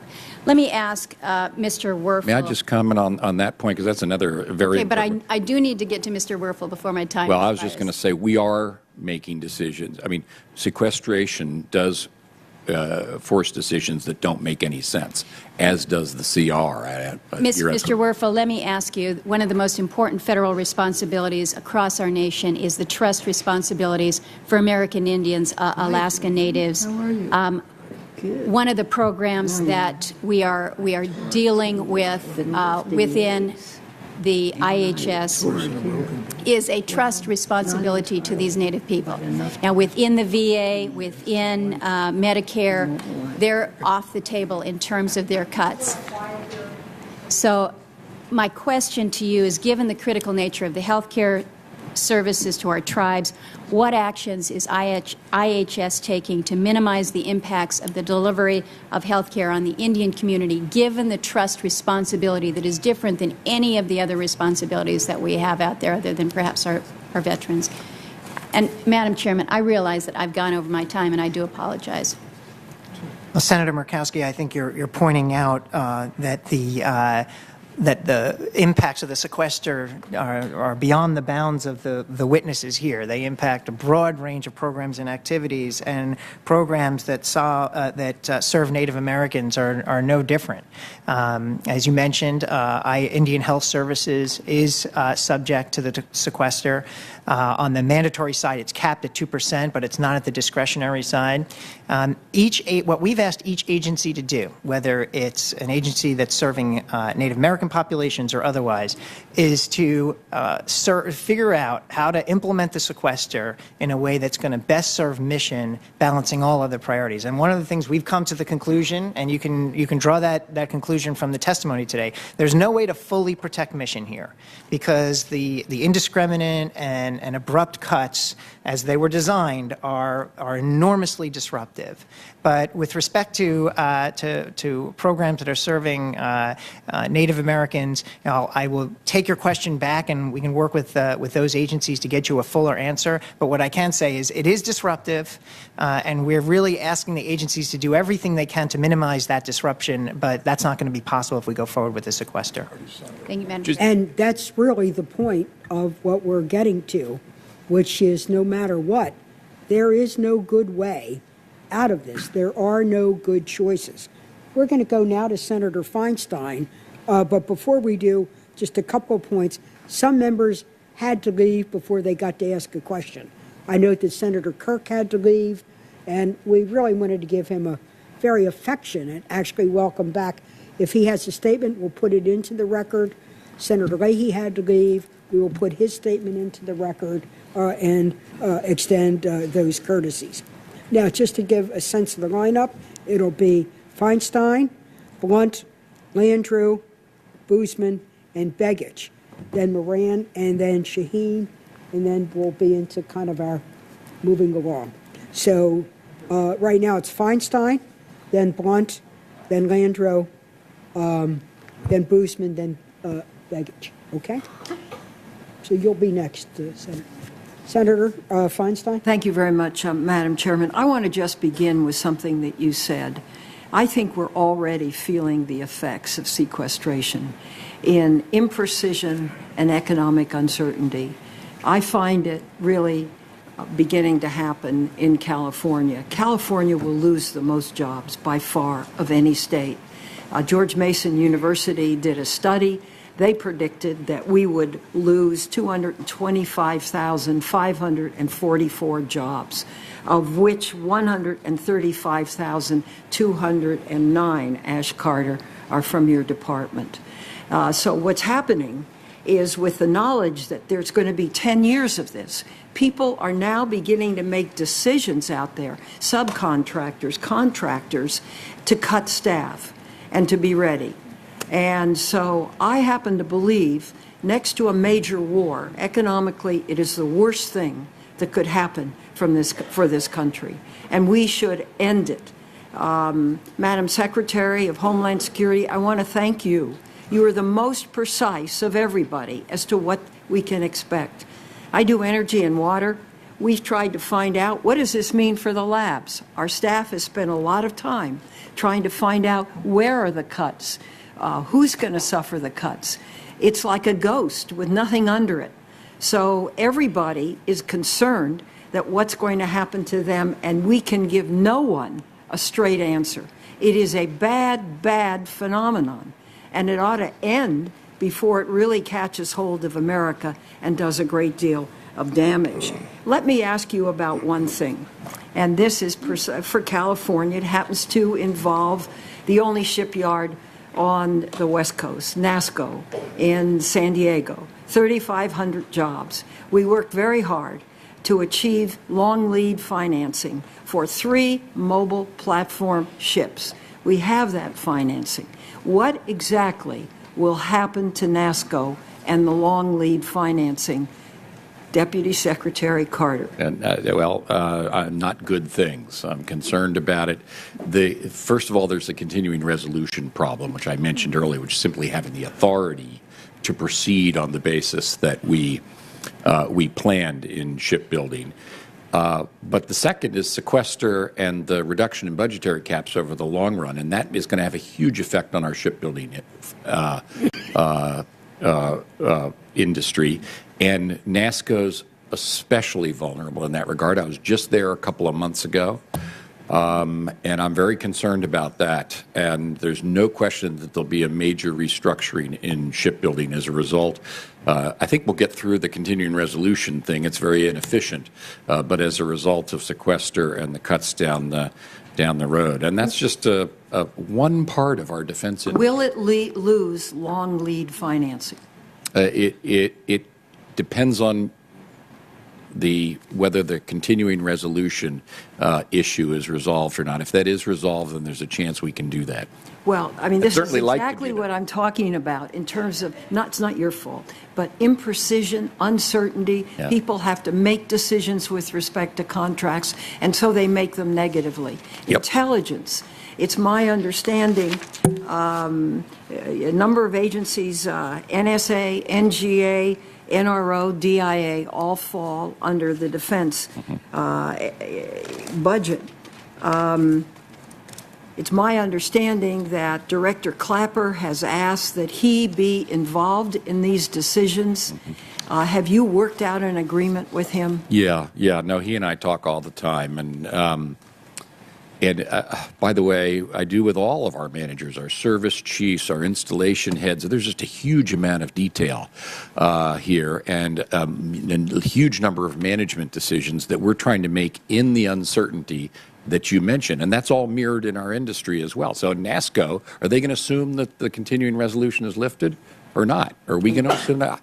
I don't know. So we do tend to make very conservative decisions, which, if this all goes away, we will regret, because they'll have introduced waste, delay, and inefficiency for no reason at all.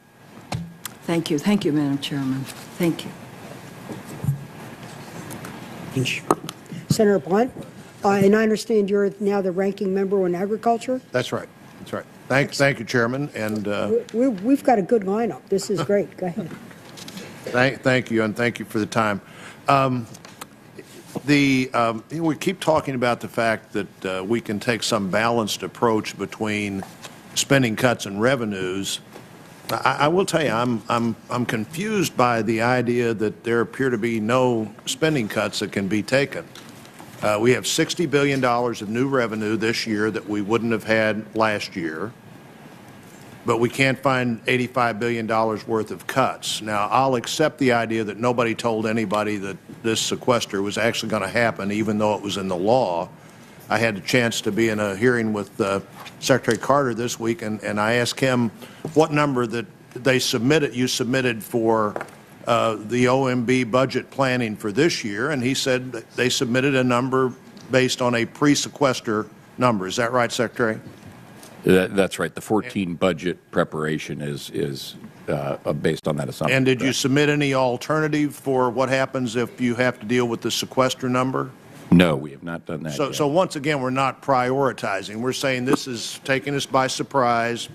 We don't have time to cut, but we're apparently not making any plan to take a cut next year either. Secretary Napolitano, what number did you submit to? Do you know?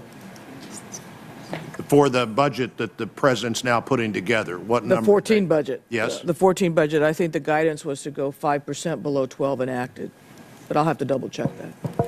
Why don't we just ask, what was the guidance from OMB on the 14 budget? I think that's correct. It was 5% below the base 2012 enacted. And, you know, just to respond in real time to one of your earlier points, what's important to remember is the Budget Control Act of 2011 had within it roughly $1 trillion in discretionary spending cuts that are imposed through spending caps. Those were embodied in the president's 2013 budget. Right. And that obviously puts enormous budgetary pressure on our agencies. It requires us to make tough choices. The challenge right now is $85 billion over 7 months, and the way it's done so indiscriminately across every program, project, and activity. That's the challenge that you can plan for, but you can't avoid the harmful impacts of. Well, I accept that, but the idea that we need to cut spending, but it needs to be a balanced approach, seems to me to fly in the face of the idea that nobody has any ideas how to reach this goal, even if half of it is revenue. And it seems to me we're not planning that very well either. Well, I want to ask a couple of questions. Secretary Donovan, you said, just to clarify for me, on a reservation funding issue, you said our funding would be cut by 1/3 to a specific reservation. I assume that's the payment in lieu of taxes money. And why would it be 1/3? You're trying to find 5% doubled in the end of the year. I could see 10%. You can get back to me if you don't know why it's 1/3. I'm sorry, if you could just be, I'm not clear on the reservation. In your testimony, you mentioned a specific education funding in a reservation that would be cut by 1/3 in the remainder of this year. Do you have any reason? I believe it was in Secretary Duncan's. I'm sorry, I meant Secretary Duncan. It's all Secretary Donovan's fault. Yeah, it is. Yes. I'm inclined to blame Secretary Duncan, but no, you said that, Secretary Duncan. Yes, sir. This is impact aid. This is aid that goes out to Native American areas, goes out to areas where there are military families and bases. Right. We would have to cut this money right away. And we disproportionately fund those areas because there's a lack of property taxes. And in that specific example, 1/3 of that district's budget, their school budget. So the combination of the cuts they would, in a normal district could take, plus the sort of payment in lieu of taxes money, the impact aid money that we give. Right. And again, and this would happen now, this is not down the road. Would be 1/3. Yes, on another issue, Mr. Werner, I'm going to ask an OMB question here, Mr. Werfel. And we told you we might ask about this. I've got some correspondence here from USDA, the committee that Senator Pryor and I will be working on, the Ag Committee, on questions about on-site inspectors, which if they don't show up at a meat processing facility, that facility can't open. You know, other kinds of food processing, the FDA can come by occasionally, and that doesn't really doesn't really impact whether that plant can be open or not. But if the USDA inspector doesn't show up, the plant can't open.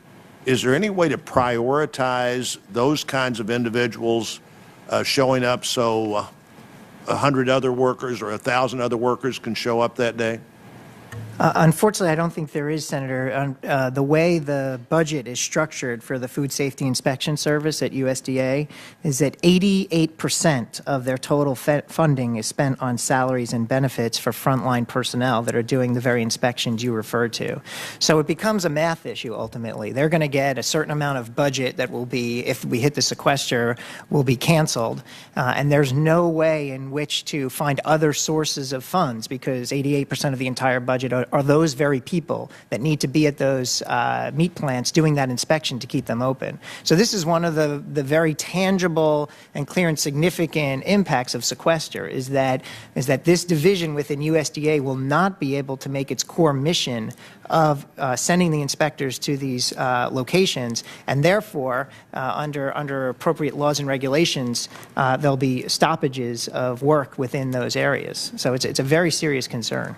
Well, one of the questions we'll be asking, Chairman, will be how do you prioritize the core mission and the legal requirement to be at that Purdue facility or that whatever packing facility they need to be at, and we'll be asking that.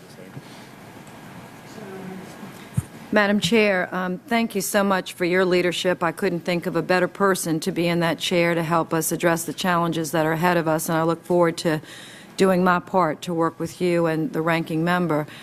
One of my colleagues last week made an observation that I think is worth repeating today when he said offering up flexibility, which is what some of my colleagues are offering to deal with a sequester, is like giving the passengers of the Titanic an option after they hit the iceberg as to what level or deck they would like to relocate. And I think that's very apt. Number two, I do think our committee would be well advised to deal in reality. We've mentioned that word several times, the reality of the situation. Why is it not that some of my colleagues on the other side will acknowledge the reality that the revenues coming into the federal government are the lowest level since President Eisenhower was the president? What is it about that reality that the other side of the aisle will not embrace? Is it that they don't believe the fact? Do they disagree with that fact? Do they have some other facts to put on the table? Because if they do, I will listen to that. I've not heard anyone question that. So that is a fact I would like to start with because it helps us to frame the debate, which is we cannot rearrange the passengers on the Titanic and suggest that we're doing anybody a favor. We have to bring more revenues, and $600 million, to my friend from Missouri, $600 billion is not enough. We have a $4 trillion problem. We've already put cuts to spending that some people think is too high. I'll agree that it is in some areas. We've already done $1.2 trillion. Do the other side expect us to do, what is that, $2.8 trillion more? What revenues are going to come? That is the solution that we're looking for. Now let me ask the question to Secretary Napolitano, because the same ones that argue for no new revenue also come to my committee and demand that I double the number of border agents in the Homeland Security budget. So I have done that. I have doubled the number of border agents from 9,000 to 21,000. We have built 651 miles of fence, which is a third of the southern border, which is 2,000 miles. That's not counting the Canadian border, the eastern border with all the ports, the western border. This is a land border. We've apprehended 1.2 million illegal people coming across the border. From 1.2, it's down to 3.6. We've added money at the request of members to do this, and now these same members won't help us find additional money. So, Secretary Napolitano, please again tell us what is going to happen along our southern border, because you are the governor of Arizona. You should know if this sequester goes into effect. Well, in fact, I'm having a little bit of an out-of-body experience, because yesterday I was before the Senate Judiciary Committee on Immigration Reform, and there was a lot of pressing about why we aren't doing more at the border. The plain fact of the matter is the administration has put records amount of resources at the border. As someone who comes from the border, I can say that needs to be sustained and built upon. I can tell you that under sequester, our calculations are that we will lose in hours, including overtime, 5,000 Border Patrol agents over the next year out of the 21,800 21,370, that we actually have boots on the ground. In terms of staffing at the actual ports of entry, we will be looking at reductions of, furloughs of 12 to 14 days for every port officer working on a port. We are going to be looking at not being able to invest in the technology that is so important to make the most out of the boots on the ground we have at the border. So we're looking at longer wait times, less security between the ports of entry, and the third part is that ICE, which does interior enforcement, will not be able to meet even its congressionally mandated level of detention beds. Yes, which is 34,000, which is mandated by Congress. My next question you'll have to answer in writing because I have 10 seconds. For Louisiana, this is very important, but also New York, California, and many other places. International travel is a driver of our economy, bringing jobs to America. If we cannot put the right number of customs, for customs and TSA and moving people through the lines, that is going to have a terrible impact on our ability to create jobs, good-paying jobs for hospitality, international trade. I'm going to leave the question there and ask you to answer it in writing, how states like Louisiana, New York, California, and others will be affected at that turn. I can give you that with precision. Thank you. I'm going to now turn to Senator Bozeman, but before I do, a couple of quick, administrative things. Questions are coming up about the 2014 appropriations. I just want to say this about our committee that I've discussed with Senator Shelby. We want to deal with sequester. We also want to deal with the issue of the CR versus the omnibus. We don't want a government shutdown. We're working with our House counterparts on this. So we don't want that either. Also, when the president submits his budget, I'm asking my subcommittee chairs and my ranking members to move out swiftly and smartly to begin their hearings. This committee, though the administration is late in submitting its budget to us, is going to meet its timeline of holding hearings and being ready for markup in late spring and on the floor this summer. We are, in this committee, going to make every effort to have a regular order and follow the traditions of clock and calendar to do that. So for all the 2014, we're going to have real hearings, we're going to have real debate, real discussion, and a regular order. And I really want to thank Senator Shelby for the way we're working to move this forward. Senator Bozeman? Thank you, Madam Chair. It's good to be here. Mr. Werfel, I think I'm correct in stating that the Veterans Administration will be exempt. That's correct. Senator Bozeman, use your microphone. It's hard to hear you, sir. Okay.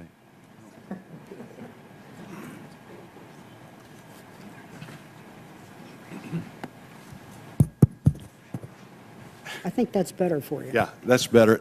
That's how it is when you're the low man on the totem pole. Not much equipment. Or the shortest person in the room. We appreciate you all being here. Again, the House has acted a couple times. They've sent a couple bills over.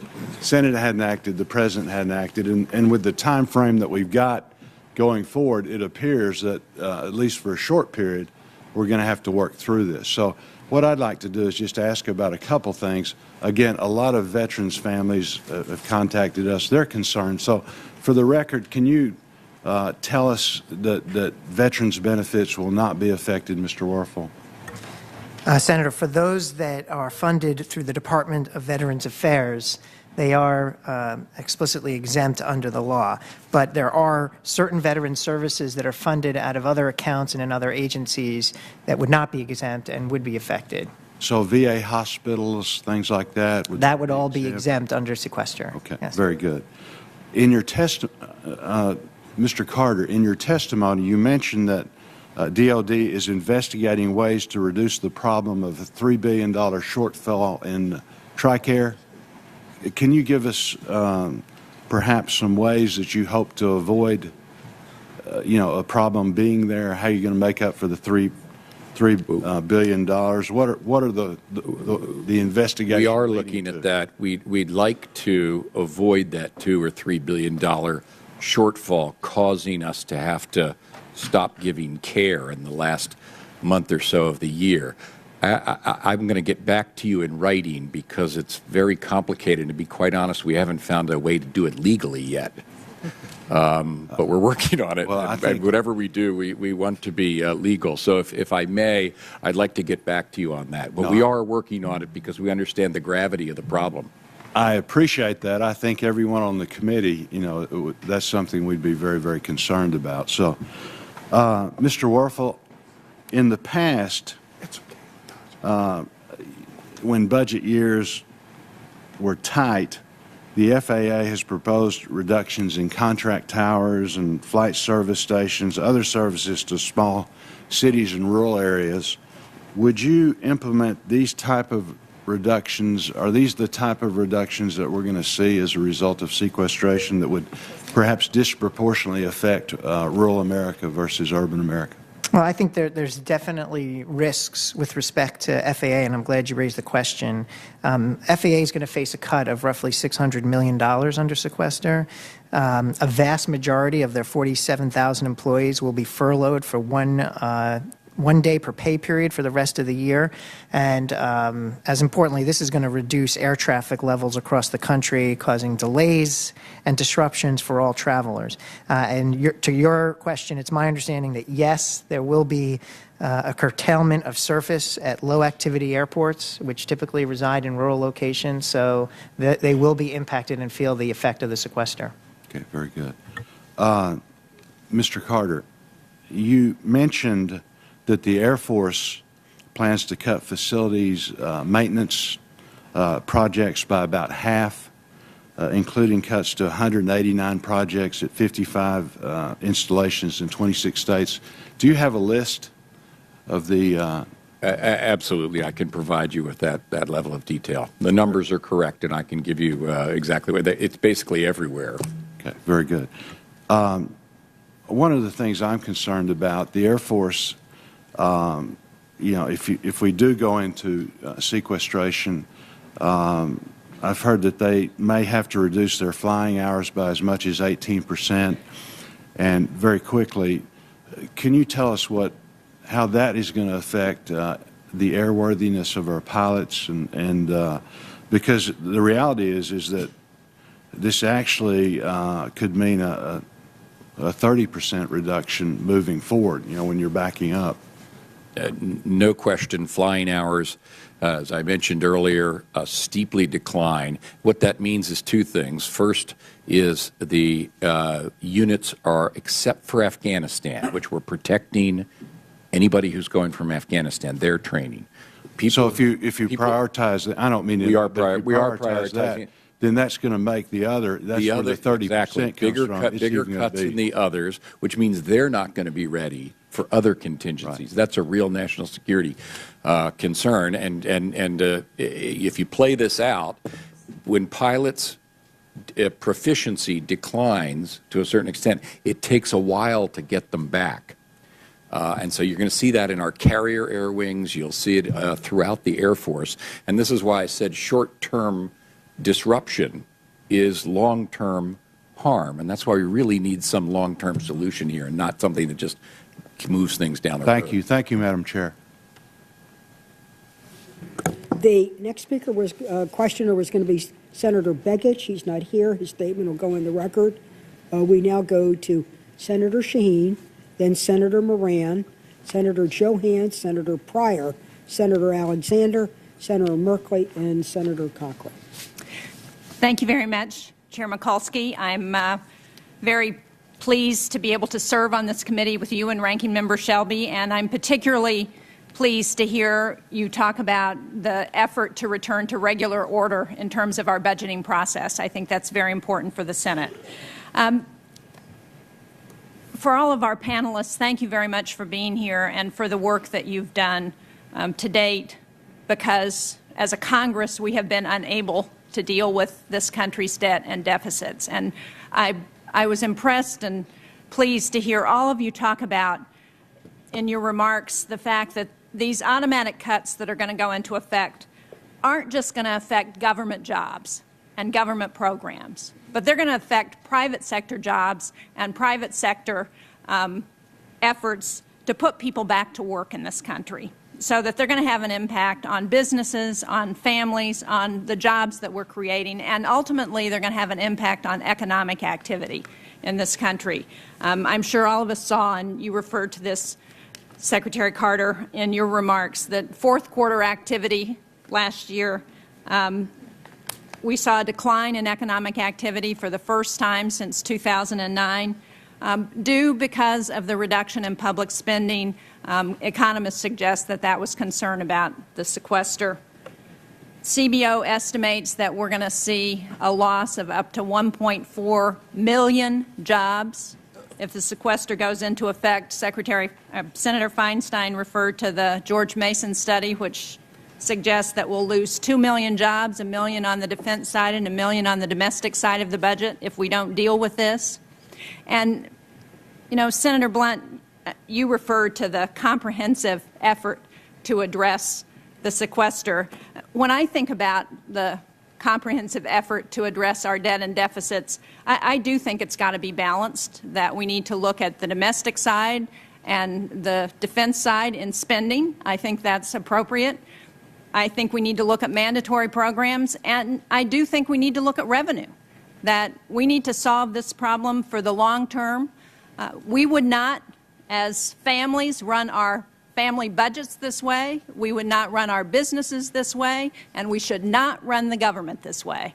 It's a detriment to all of the good taxpayers across this country.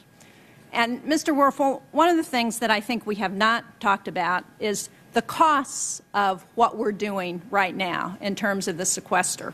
And I wonder if you could give us any kind of an estimate on what it's costing us to try and plan for the sequester, and if it goes into effect, what some of those costs might be.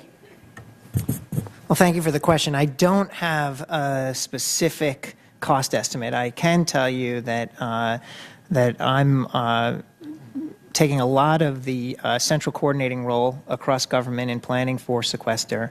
I have a sense of the impact that it's having at many agencies, and my colleagues on the panel can certainly speak to it. It is enormously disruptive to agency operations. You hear stories of people pulled into meetings from doing the day-to-day mission-critical work that they're supposed to be doing, to be pulled into a meeting to discuss how to plan for this contingency, which was never meant to occur. And at the end of the day, our planning is going to fall short of mitigating its many harmful impacts. Well, let me ask you, Secretary Carter, because before the Senate Armed Services Committee earlier this week, you talked about some of the costs of the sequester that will have a real long-term impact in terms of shipbuilding, for example. So can you speak to some of those costs? Yes, unit costs will go up in every program affected by sequester. And we can provide you those numbers, whether it's the Joint Strike Fighter, whether it's the DDG 51. So at the very moment that we're trying to be parsimonious with the taxpayer's dollar, that's what this whole hearing is about, we're wasting it by forcing our industry partners to behave in an economically and efficient way. And that's very frustrating to me, but it's a real phenomenon. And Secretary Donovan, one of the things that the Office of the Inspector General on Federal Housing Administration programs has recovered about $1.5 billion and been able to put those dollars to better use. Can you talk about how that Inspector General's program might be affected by the sequester?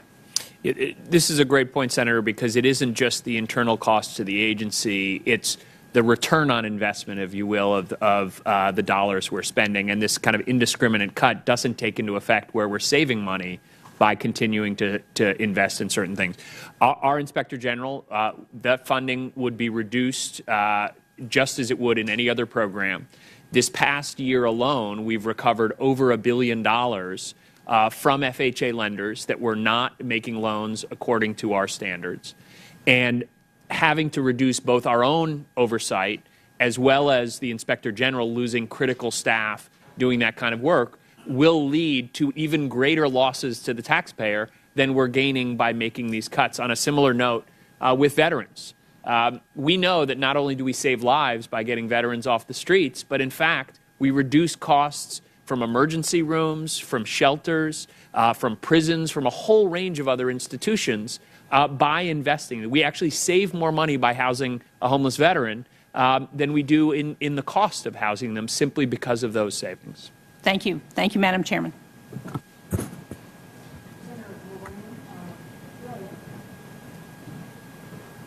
Senator Moran, and also I understand you're going to be the new ranking member on labor HHS. Is that right? Madam Chair, I look forward to that opportunity, and it is true, and I've reached out to Senator Harkin and to you in the last few weeks expressing my desire that we have a good committee operation. I congratulate you on your chairmanship and delighted to hear your suggestion, perhaps more than a suggestion, that we're going to operate under regular order. I've been asked whether I like being on the Appropriations Committee, and the answer is yes, if we'll function. It's a great committee, and I look forward to your tenacity to see that we do that, and I look forward to working with you. Thank you. First of all, in that regard, I look forward to the hearings in which we get to the point in which we're talking about the appropriations process. A budget is passed, and we're doing our work. I look forward to addressing the issues of spending in a long-term setting rather than the matter of a few months in which sequestration will apply. I need to start, Madam Secretary, with you, as you might expect. I don't think in the 2+ years that I've been a member of this committee or the Homeland Security Committee or the Subcommittee on Homeland Security that we've ever had you in front of us in which you and I have not talked about the topic of the National Bioscience Agri Facility.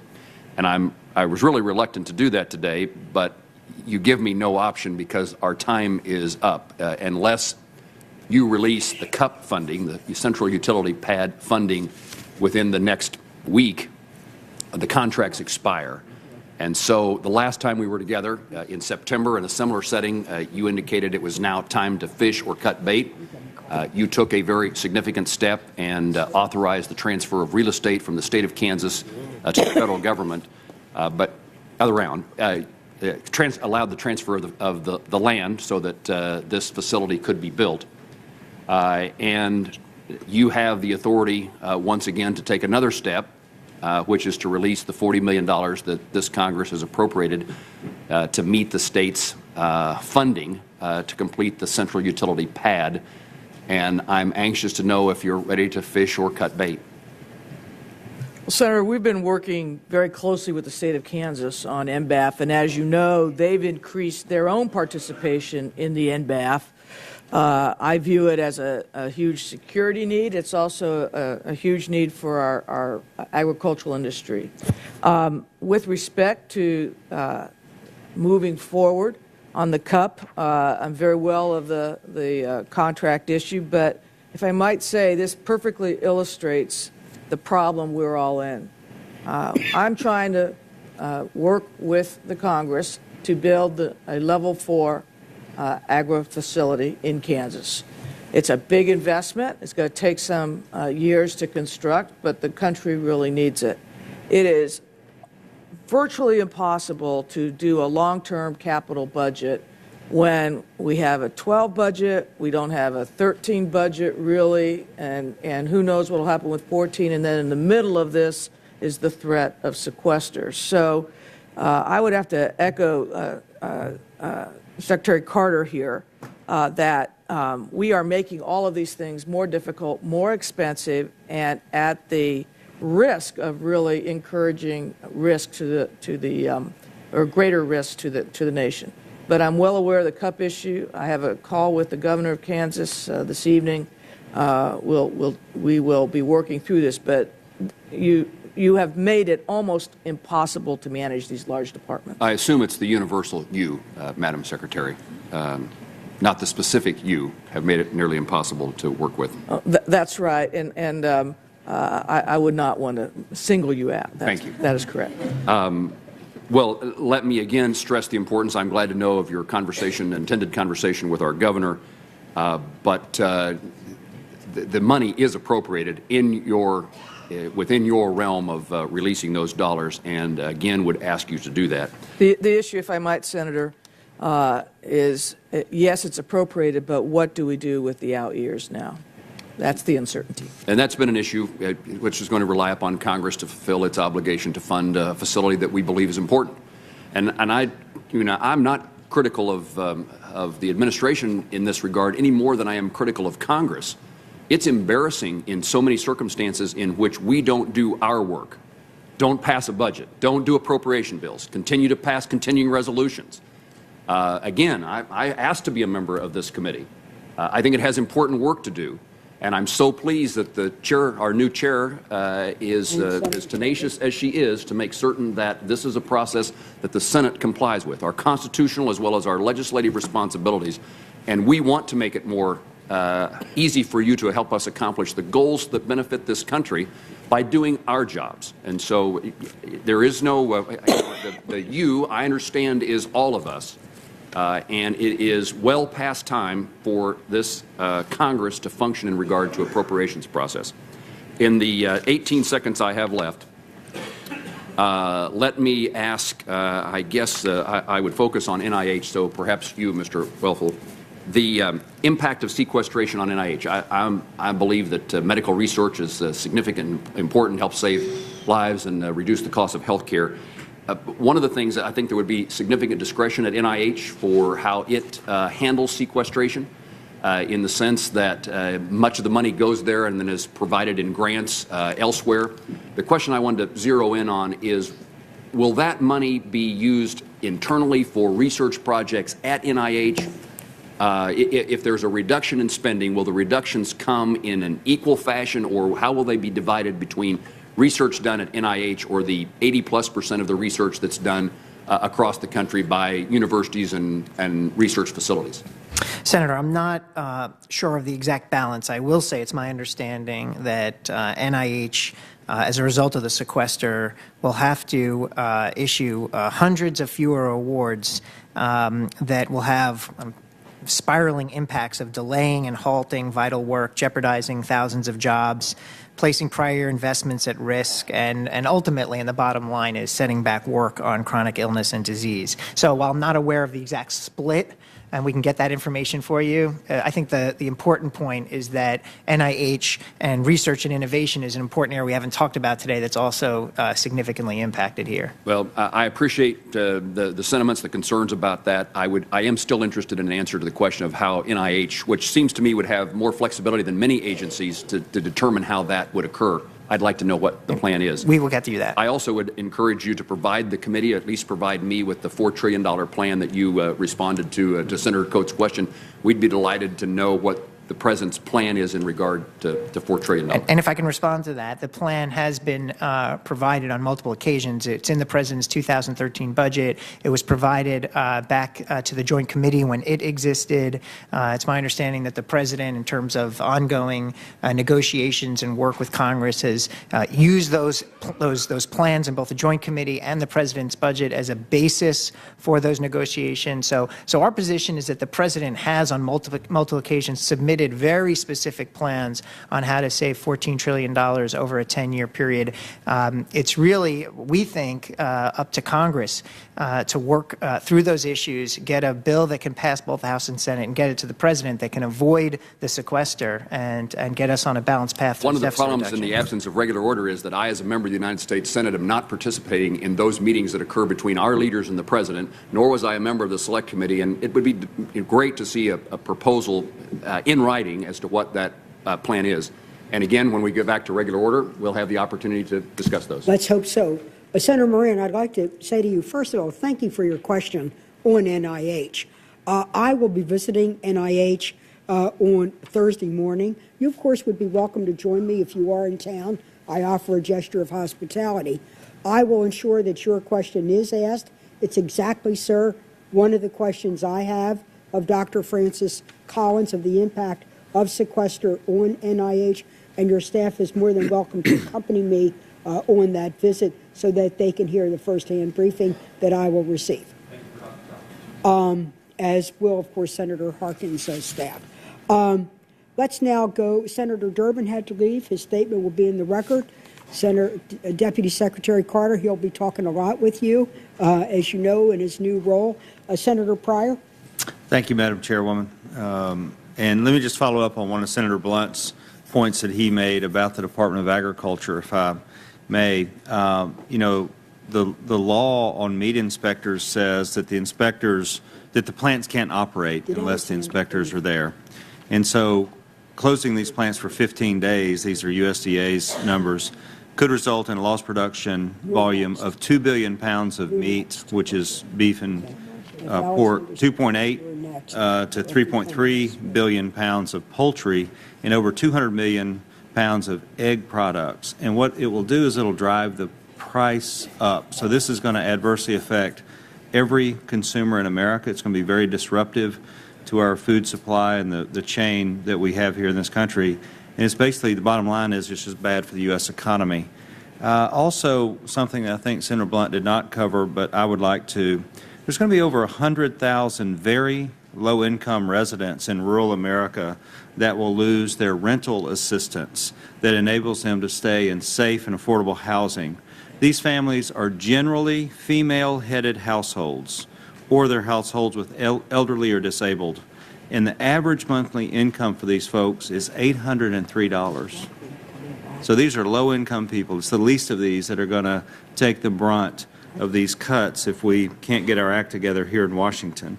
And so my first question is for you, Mr. Warfel, if possible, and that would be, as these furloughs, et cetera, take effect, do you anticipate it'll happen on day one and it just happens in every agency and every department across the board, or will it be phased in over time? Well, there's legal requirements for notice that I think Deputy Secretary Carter mentioned. We have, what we'll see is agencies will start doing a couple of key things. First, furloughing is something that is subject to bargaining. So work is ongoing and will intensify as we approach sequester with union representation to make sure that the manner in which the furloughs are implemented are fair and equitable and et cetera. And so that's a very important process that will happen. Next, there will be a notice period, and as a general matter, those notice periods are different depending on agency and collective bargaining agreement, but I think you can use 30 days as a general matter. So what we'll start seeing after March 1st is the intensification and completion of that bargaining with unions where appropriate, and then notices will start to be issued. I think the Defense Department mentioned early April as to when that's going to be triggered. So the furloughs themselves will probably happen along a continuum, not exactly on March 1st, but there will be impacts on March 1st, including employee uncertainty, but also spending reductions as well. Let me ask also, if I may, with OMB, just very quickly, and that is, has OMB done a study or an analysis of the overall adverse impact to the U.S. economy? I mean, we know how many federal dollars. We get that. That's pretty easy to get. But has OMB done a study on the adverse impact to the entire U.S. economy? We do not have an official estimate at this time. I will point out that a range of third-party estimates is now coming. I think some of them have been raised during this hearing. They show a negative impact of 0.5 to 0.7% in real GDP growth in 2013 alone.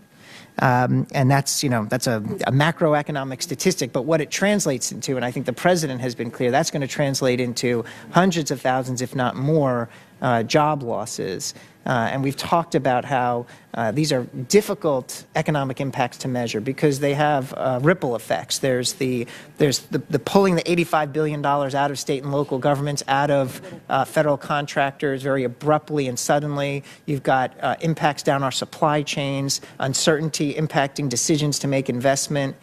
So, for me, I don't know, the 0.5 to 0.7% in real GDP growth is an important macroeconomic measure.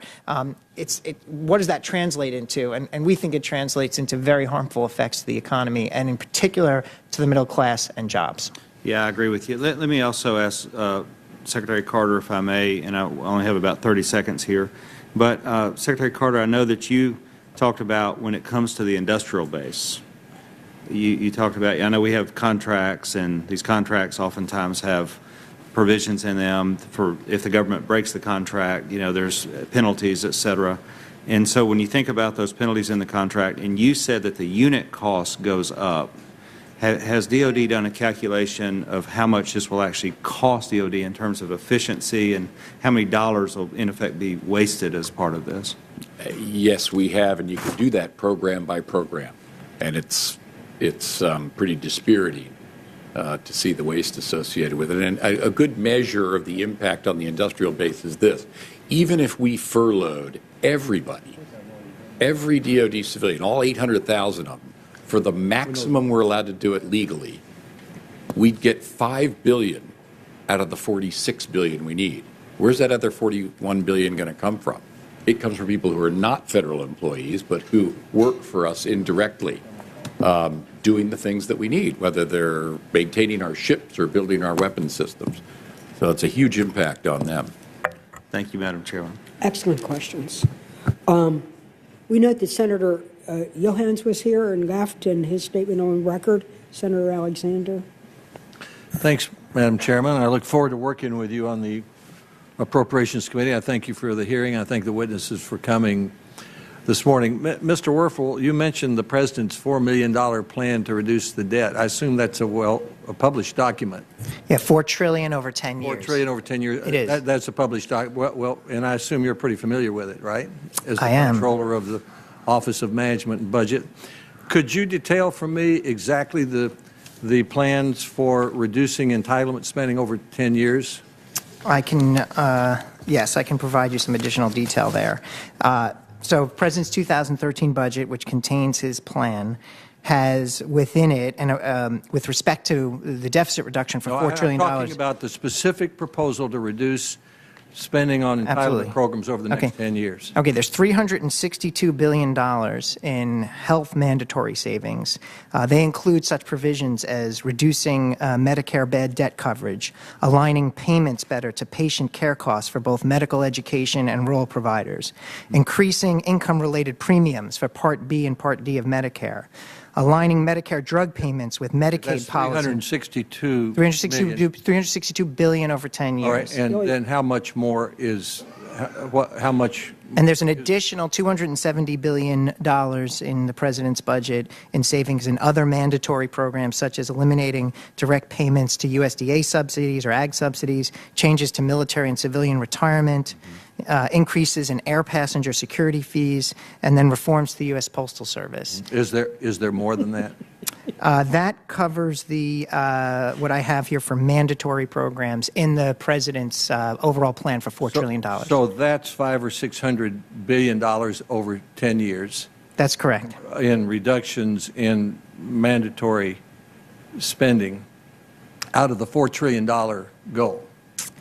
Well, that builds on $1 trillion that was previously achieved in the BCA for the discretionary cap. Mandatory spending? No, I'm talking just about mandatory Okay, yes, that is the component of mandatory spending that's in the President's budget. Right, yes. but the problem with that is that entitlement spending is most of the problem we have, is it not, with spending and deficit, that the Budget Control Act actually address discretionary spending, which is what this committee deals with, 38 or 39% of the budget. And if we were to follow the caps that we put on discretionary spending over the next 10 years, we would be that part of the budget would grow at about the rate of inflation. Is that not right? Yes, that's my understanding. Right. But so if the whole budget grew at just the rate of inflation, we really wouldn't have a problem, would we? Well, I want to go back, Senator, to the fundamental question of the components of the President's plan. No, I don't want to talk about that. I want to talk about entitlement spending. Yeah, I will. And you said there are $500 or $600 billion out of a $4 trillion goal that's entitlement spending. What I've said is you've got 38 or 9% of the budget that's under control and 55% that's out of control, that's growing at the rate of 3 or 4% a year. And we've raised taxes. We've put caps on discretionary spending, and what's happening is entitlement spending is going to soak up all the money that all of you are worrying about over the next 5 years, and there's no plan from the President to deal with it.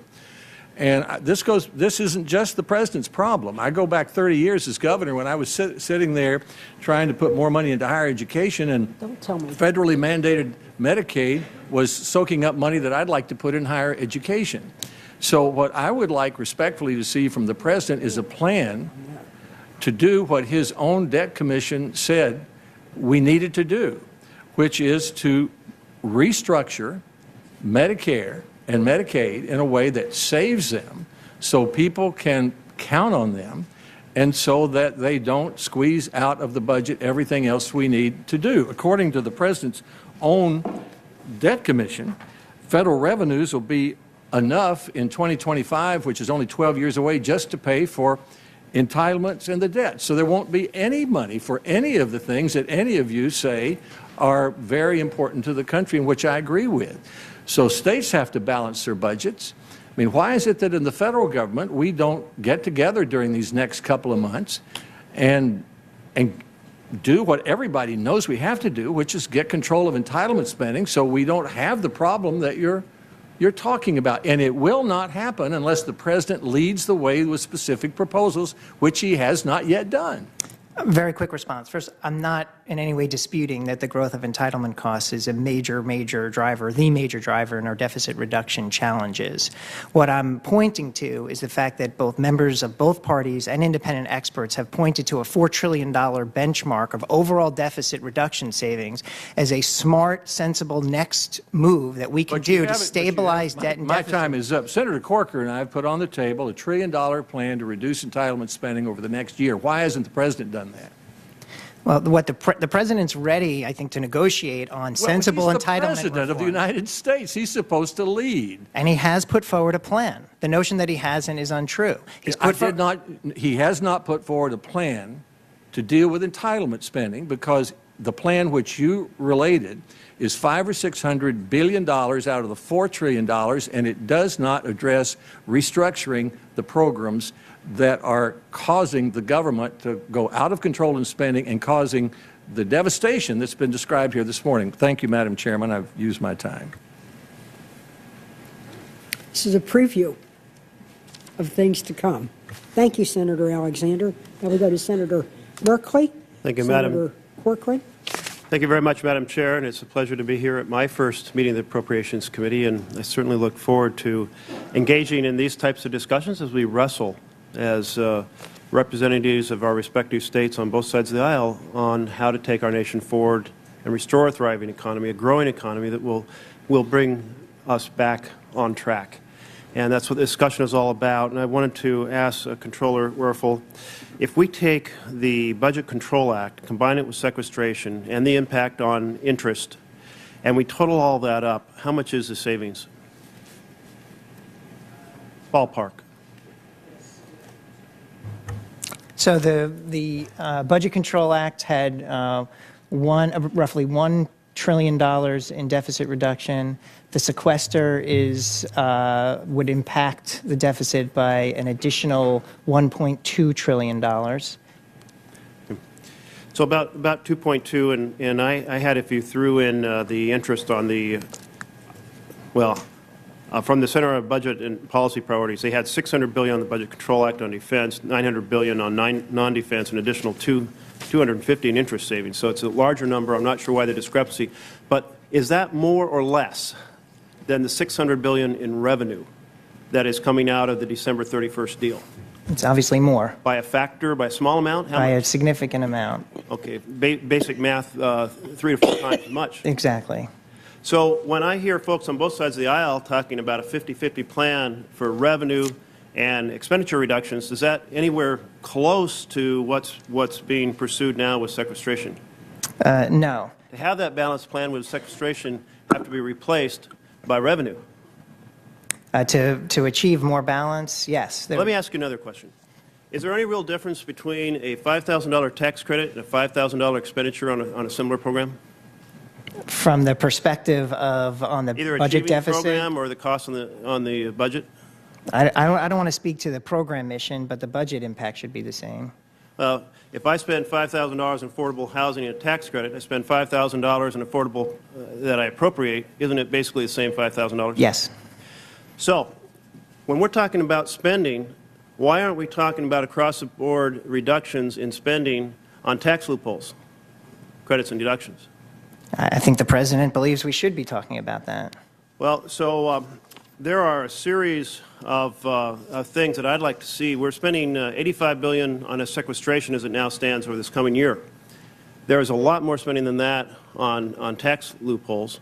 Yes. And if we were, wouldn't we be closer to that balance we're talking about if we close some tax loopholes, get back to the regular order, and stop going from crisis to crisis and putting our entire economy at risk in the process? Yep, that's the fundamental guiding principles that the President wants for a solution. Secretary Duncan, there is the Edwards-Gingrich payroll tax loophole proposal. That goes back a ways, but it had to do with the gaming of corporate status, saved about $9 billion. Would it make more sense to end the spending on that tax loophole or to cut Head Start, special education, and Title I? The best investment we can make in, for the future is to get our children off to a great start. We know there's 7-to-1 bang for the buck. To not invest in children with disabilities and poor children makes no sense whatsoever. We have to invest in education. We have to invest smartly and wisely, but we cannot cut that investment. And Secretary Donovan, there is the stock option loophole and offshoring of U.S. profits. There's just the offshoring of U.S. profits, about $24 billion cost. I'm not talking about the numbers being exactly even here, but just in concept, does it make sense to close this tax loophole or to cut a vast number of the affordable housing programs that your department oversees? Our entire budget for our Section 8 voucher program, which is the single largest help, over 50% of the folks that we serve, elderly, people with disabilities, that entire budget is less than the $24 billion that you talked about. And I absolutely believe it's a central investment that we need to make and continue to make. The costs of cutting it are devastating to families. They raise health care costs. They raise other costs for local communities because when families are not housed, they actually cost us more. Well, I have looked at just a small number of these tax loopholes, including the oil tax loopholes, the one that offshores basically subsidizes the offshoring of our jobs, our manufacturing. Just 4 of them total up to about $90 billion, or roughly the same amount of the sequestration for the coming year. Doesn't it make sense for us to shut down some of these loopholes and basically protect programs that support core services to the middle class and get our act together on having both the budget process and the appropriations process in a regular order? Yes, anyone's welcome to. Yeah, absolutely. Yes. Absolutely. Yes. Okay. Well, I'm out of time, and thank you very much, Madam Chair. I'd like to now turn to Senator Cochran. And Senator Cochran, you weren't here when I thanked you during the time of Senator Inouye's passing, where you were the ranking member. I know under the Republican rules there was a change because of time limits, but I really thank you, and I'm going to reiterate it with you here. Your big help during that time was really very, very much appreciated, and all of the courtesy you extended to me, the way our staffs work together, and then the way we work together to move Hurricane Sandy. And as I said, your steady hand, your wise and seasoned advice and experience, and even direct guidance to me was really very much appreciated in your service to the nation, and I think it helped during a really awkward time and even a sad time of transition. You were just terrific, and I just wanted to say that publicly. So I'd like to turn to you now for your question. Well, I deeply appreciate your generous comments and your friendship over the years. We appreciate your leadership on this committee, too. I think this has been an example of a hearing that has really gotten into the details and probably more depth than any of us should approach, because it is such a big undertaking, and these are real challenges that we face.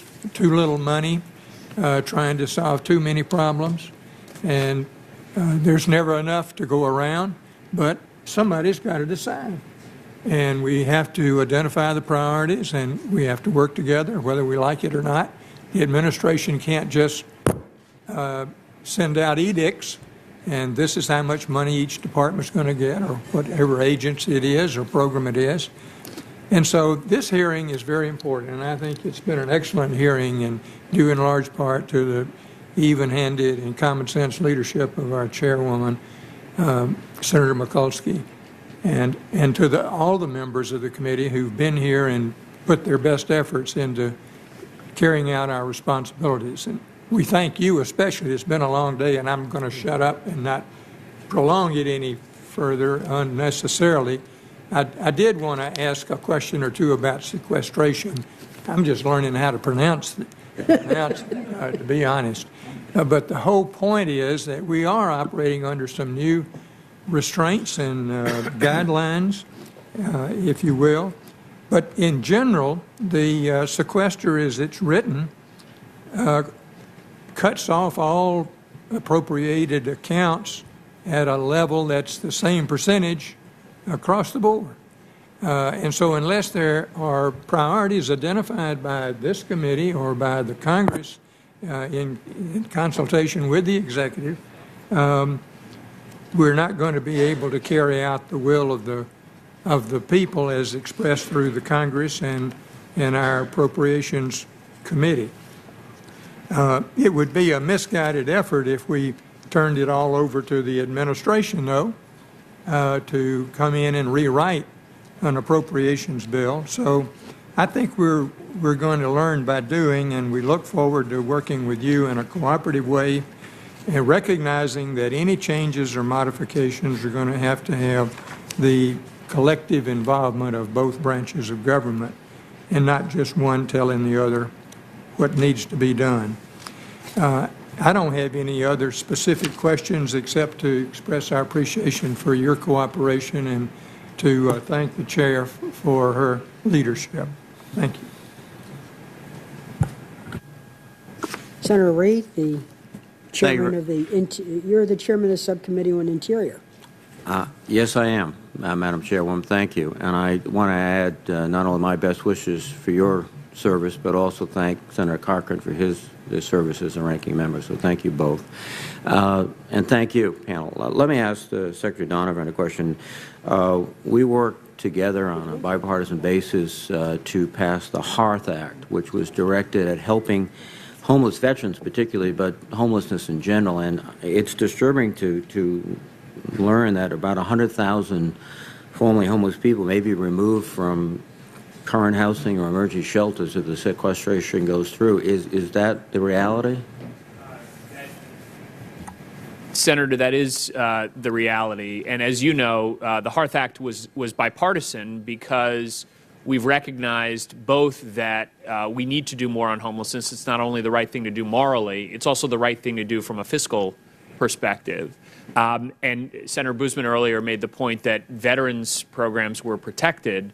In fact, our VASH program would be protected from sequestration, but the fact is 10% of all the people we serve in our homeless programs, our regular homeless programs, not the VASH program, are veterans. Veterans are 50% more likely to be homeless than the average American. It's a tragedy.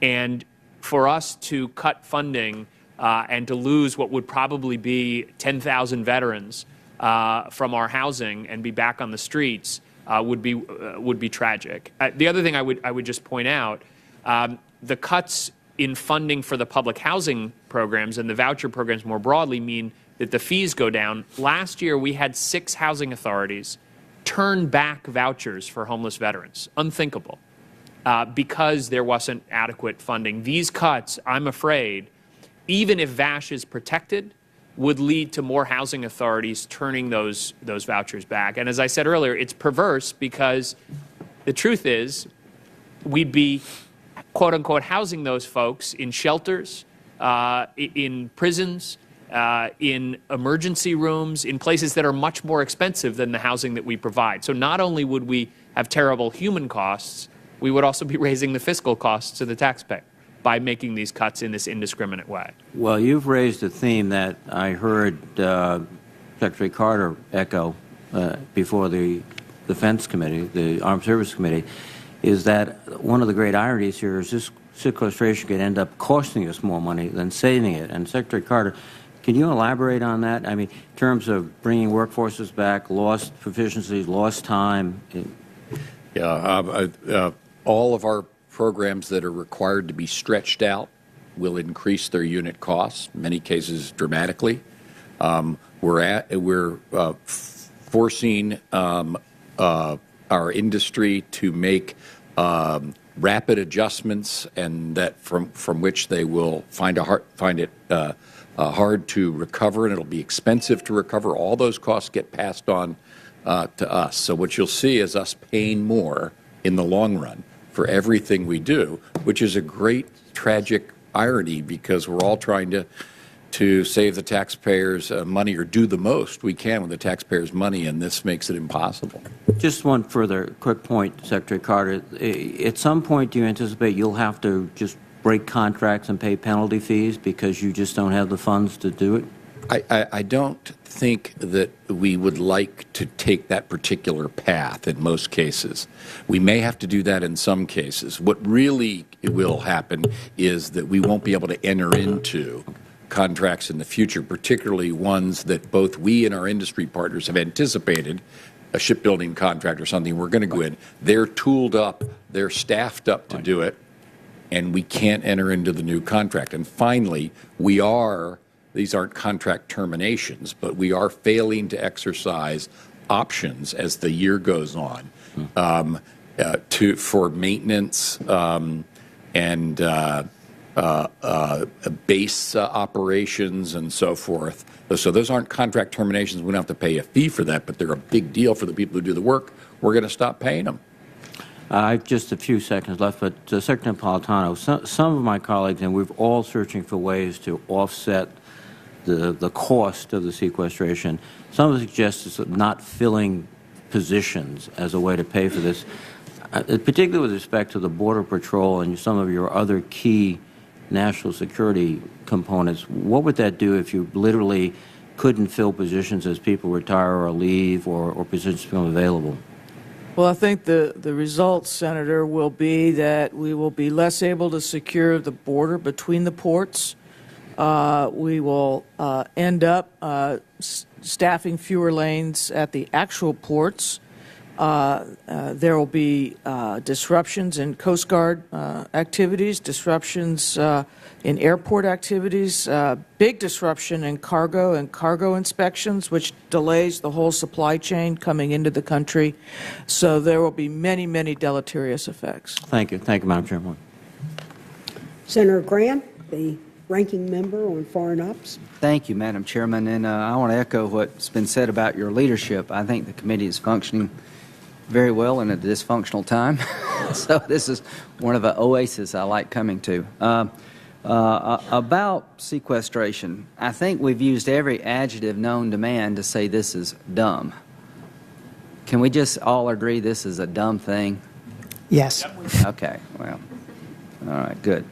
Now, the question is how dumb? Now, are the Iranians watching us in terms of our national security? They absolutely are. What signal would it be sending to the Iranians to begin to dismantle your force as they try to ramp up their nuclear program? No, I think it very directly shows a failure of resolve, that we're not serious about implementing our new defense strategy. That's the kind of signal, whether it's Iran or North Korea or anybody else, that I'm very concerned about. That they're watching us right now and seeing whether we have the resolve to carry out our strategy. Do you think we're still at war outside of Iran with radical Islamic groups? We are. Now, Secretary Napolitano, what signal will it be sending to people who are trying to come here illegally if we stop securing our border? Well, we've done so much over the past 4 years to really get that border more secure. we would just go backwards at a critical time, at a time when the Congress also wants to look at the whole immigration system. So sequestration just runs counter to everything else we're trying to do. So sequestration undercuts all the gains we made in terms of securing our border, and it certainly sends the wrong signal to radical Islamists and the Iranian threat. You agree with that, Mr. Carter? I do. Now, you've suggested that you would reduce your pay by 1/5. Yes, I will. How did you arrive at that number? Because if we sequester someone in our workforce to the maximum extent possible under the law, which we don't want to have to do, but we're going to have to do in many cases, they'll lose 1 day a week, 1/5 of their paycheck. And I don't think it's right that they lose 1/5 of their paycheck. And I don't, even though I can't be sequestered because I'm a Well, we can't be presidential appointee. sequestered either, but I think it would be very wise for us to follow your lead as members of the United States Senate, that if we can't figure this out with the president, that all of us ought to follow your model, and for every day that sequestration's in effect, the president should have his pay docked, and we should have our pay docked, just to show that, we don't live completely on a different planet, which some people think we do. So thank you for the suggestion. Secretary Duncan, how do you compete in the 21st century without investing in education? Makes it difficult, Senator. And again, if you look at other countries that are already doing a great job educating, like South Korea, whereby lots of benchmarks, they're ahead of us. The past 8-9 years, they're up over 30% in terms of their investment. Have you been to any graduations lately where people are receiving a master's and PhD in the hard sciences? It's a very diverse group graduating from those classes. Okay. Well, I went to Clemson and University of South Carolina. When it came to the PhD and master's graduates in the hard sciences, there's one guy named Bob Smith that everybody clapped for because everybody else was coming from India and China, which is a great thing. I wish we had more native-born Americans getting into the hard sciences, but we need to welcome people from throughout the world to come here and get an education. You agree with that, Secretary Duncan? Absolutely. And Secretary Napolitano, we should make it easy for them to stay and be part of our country. You agree with that? Absolutely. I just don't see how you fix our education and immigration system if we're going to cut the budgets like this. One final question. If we found ourselves in sort of budgetary triage, where we keep doing this dumb thing, and this dumb thing has a momentum of its own, and it begins to take a life of its own, and I'm up here having to decide where the money goes, would you agree with me, Secretary Duncan, and I know you don't like this position you would find yourself in, that if I had to pick between the Department of Education and the Department of Defense, I should pick the Department of Defense over your department? Again, I think these are false choices. And But if I had to make that dumb decision, do all of you agree that the #1 priority of the federal government should be national security? I think we have to be able to walk and chew gum at the same time. I know, but apparently we can't. I have more hope. You got a great chairwoman here. You got some leadership. I think you guys have a chance. Would anybody give a direct answer to that question? Would you, Secretary Napolitano, if I had to pick between Department of Homeland Security and Department of Defense, who should I pick? Well, I'm joining with my colleague. It's a false choice, presents a false dichotomy. What if it becomes a real Secretary choice? Carter already said in his testimony, I don't know if you were here or not, but he said, look, you have to have well-educated young people if you're going to have an adequate defense. I'll just These wrap go it up together. by saying I want to tell the country it is a dumb choice, but if I have to make that choice, I'm going to pick the Department of Defense. And I hope I don't ever have to make that choice.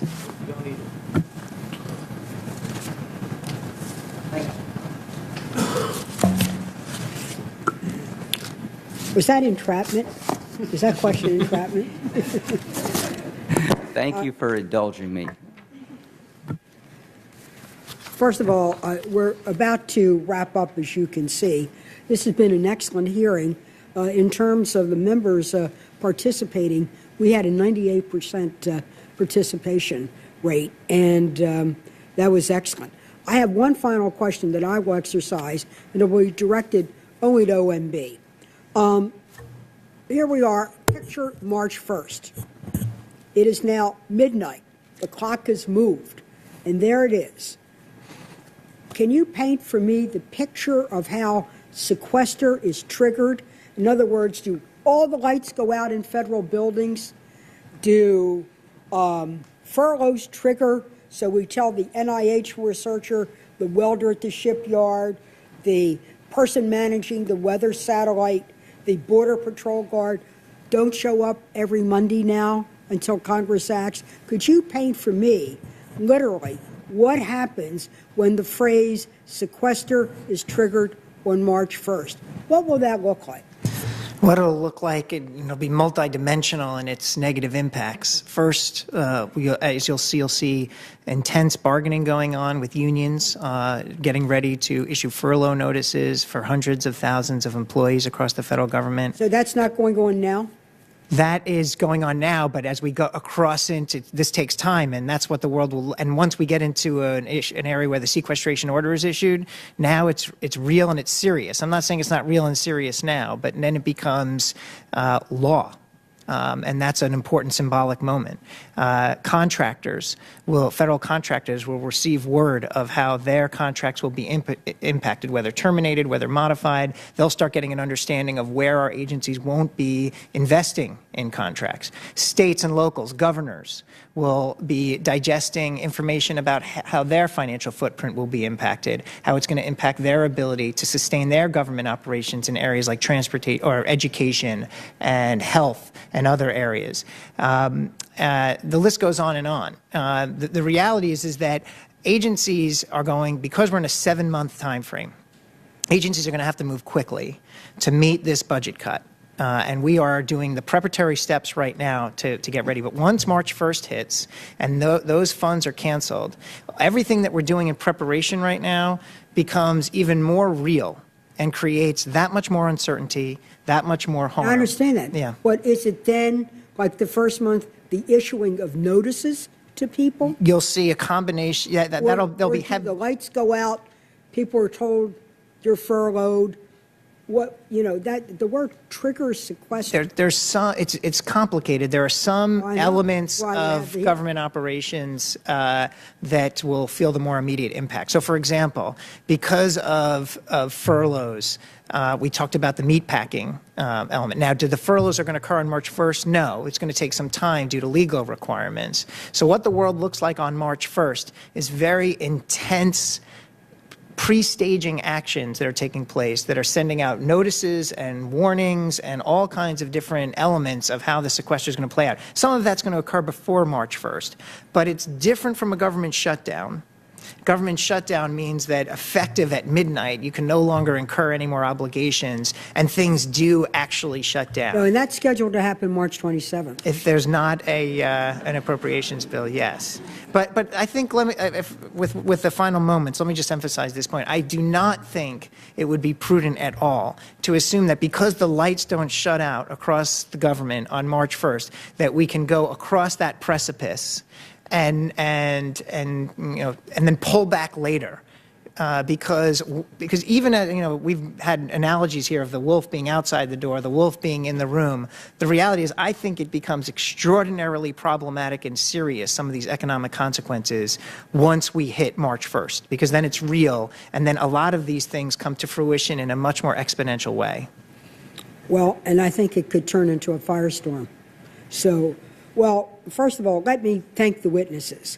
You really presented excellent testimony. You answered things in a very forthright, candid, crisp way, and very much appreciated.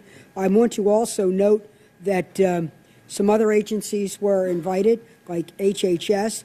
They had to be in Chicago with Rahm Emanuel. You make your choices and see what happens. Other agencies have submitted letters, and for those that we wanted to ask questions, like VA, agriculture, that's why we really appreciated OMB here to do that. I want to tell the members, and for the record, we have letters from every agency, thanks to the cooperation of OMB. They will now be entered into the record, a public record, and also staffs on both sides of the aisle will be able to scrutinize them while we now work on this. For my members, I would like to thank the active participation, the fact that really everybody stayed pretty much within the 5-minute rule. I mean, it is now just a little past 12:30. And I think this is really the tone and the tempo that I'd hope we moved briskly. People exercised their due diligence. I thought the questions were excellent, very content-rich, and also, and I think Senator Cochran, you would agree, the decorum of the committee was such that we would hope would be the tenor of this committee and hopefully even spread within the Congress. So, yes, we fear outside foreign predators. We fear, at times, foreign competitors. But this is a self-inflicted wound. And I think we need to deal with it, and we need to deal with it expeditiously. So thank you. And this committee, if there are no further questions, senators may submit additional questions. The committee stands in recess, subject to the call of the chair. Thank you very much.